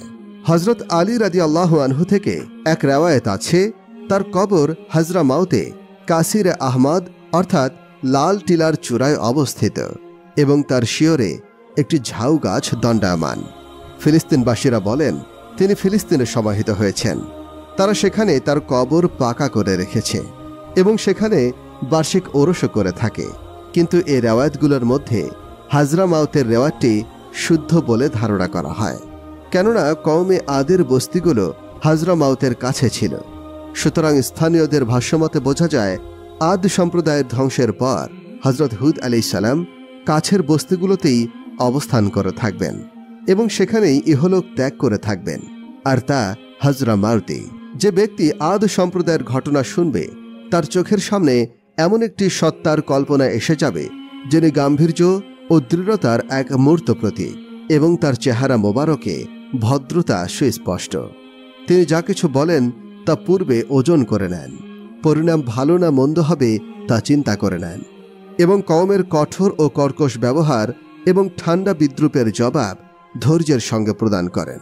অকপটতা ও নেক নিয়ত তার ললাট হতে স্পষ্টরূপে প্রতীয়মান হয়। অথচ তার কওম তাকে বলল, নিঃসন্দেহে আমরা তোমাকে নির্বোধ দেখছি এবং নিঃসন্দেহে আমরা তোমাকে মিথ্যাবাদীদের মধ্যে গণ্য করছি। কিন্তু হজরত হুদ আলাইহিস সালাম তাদেরকে ভারী দরদ মাখা জবাব দিলেন, হে আমার কওম, আমি নির্বোধ নই, বরং আমি রব্বুল আলামিনের কাছ থেকে প্রেরিত রাসূল। তোমাদের কাছে আমার রবের পয়গাম পৌঁছে দিচ্ছি এবং আমি তোমাদের জন্য একজন বিশ্বস্ত হিতাকাঙ্ক্ষী। সুতরাং বোঝা যাচ্ছে আল্লাহ পাকের মনোনীত বান্দা যখন কারো কল্যাণ কামনা করে এবং বাঁকা পথের পথিকদের সরল পথে আনার উপদেশ প্রদান করে, তখন তার অন্তর্দৃষ্টি নির্বোধ লোকদের অর্থহীন উক্তি, ঠাট্টা বিদ্রুপ এবং হীন প্রতিপন্ন করার কোনো পরোয়া করেন না। অন্তরে ব্যথা ও দুঃখ নিয়ে সত্য প্রচার হতে মুখ ফিরিয়ে নেন না, বরং চরিত্র মাধুর্য, নম্রতা এবং দয়ার সঙ্গে আধ্যাত্মিক রোগীদের চিকিৎসায় মগ্ন থাকেন। সঙ্গে সঙ্গে তারা তাদের এই নসিহত ও কল্যাণ কামনার জন্য কওমের কাছ থেকে কোনো বিনিময় প্রত্যাশা করেন না। তাই বলে তার জীবনের এই পরিশ্রম পারিশ্রমিক শূন্য কিংবা বদলা শূন্য নয়। যেমন কুরআনুল কারিমে ঘোষিত হয়েছে, আর আমি তোমাদের কাছে এই নসিহতের জন্য কোনো বিনিময় চাই না, আর বিনিময় তো কেবল আল্লাহ পাকের দায়িত্বেই রয়েছে। হজরত নূহ আলাইহিস সালাম বড় মহব্বতের সঙ্গে আপন কওমকে আল্লাহ পাকের একত্ববাদের ঈমান আনার প্রতি উৎসাহ দিয়েছেন। তাদেরকে স্মরণ করিয়ে দিয়েছেন চিরস্থায়ী নিয়ামত সমূহের কথা এবং প্রতিশ্রুতি দিয়েছেন ভবিষ্যতের জন্য। কিন্তু হতভাগ্য কওম কোনো প্রকারেই তার কথা মেনে নিল না। এর কারণ হল তাদের মূর্খতা সুলভ আকিদা এবং পূর্বপুরুষদের রসম রেওয়াজ। তাদের নিজ হাতে গড়া মূর্তিসমূহের বিরুদ্ধে যে ব্যক্তি আওয়াজ তুলবে সেই উক্ত মূর্তিসমূহের অভিশাপে পতিত হবে। এই মূর্খ আকিদা পোষণকারী প্রত্যেক সম্প্রদায়ের ব্যবহারেই তাদের কাছে প্রেরিত নবী ও রাসূল আলাইহিমুসসালামের সঙ্গে এরূপ হয়েছে। সকল নবী রাসূলগণের একটি উত্তম আদর্শ রীতি ছিল, তাবলীগ এবং সত্য প্রচারের পথে যত মন্দ ব্যবহারই আসুক না কেন তার বদলা সর্বোত্তম ব্যবহার দ্বারা দেওয়া, কর্কশ ও কঠোর কথার উত্তর মধুর বাণী দ্বারা প্রদান। তারা স্বজাতিকে অবিরত পাপাচারে এবং অবাধ্যতার উপরে আল্লাহর বিধান ও ভবিষ্যতের ভয়াবহ পরিণামের ব্যাপারে সতর্ক করে দিতেন। অনবরত দাওয়াত ও তাবলিগের পরও কোনো সম্প্রদায় যখন চূড়ান্তভাবে অবাধ্যতা ও হঠকারিতা প্রদর্শন করে, তখন তাদের উপর পতিত হয় আল্লাহর ক্রোধ ও গজব। ধরাপৃষ্ঠ থেকে তাদের অস্তিত্ব মুছে যায়। অন্য কোনো সম্প্রদায়কে তাদের স্থলাভিষিক্ত করে দেওয়া হয়, যেমন হজরত নূহ আলাইহিসসালাম ও হজরত হুদ আলাইহিসসালামের সম্প্রদায়ের ঘটনাই বাস্তব এবং উপদেশমূলক দৃষ্টান্ত। আল্লাহ তাআলা আমাদেরকে তার অবাধ্যতা ও ক্রোধ থেকে রক্ষা করুন। আমিন। এরকম ইসলামিক ভিডিও পেতে আমাদের চ্যানেলটি সাবস্ক্রাইব করে পাশে থাকা বেল বাটনটি প্রেস করুন। আসসালামু আলাইকুম ওয়া রাহমাতুল্লাহি ওয়া বারাকাতুহু।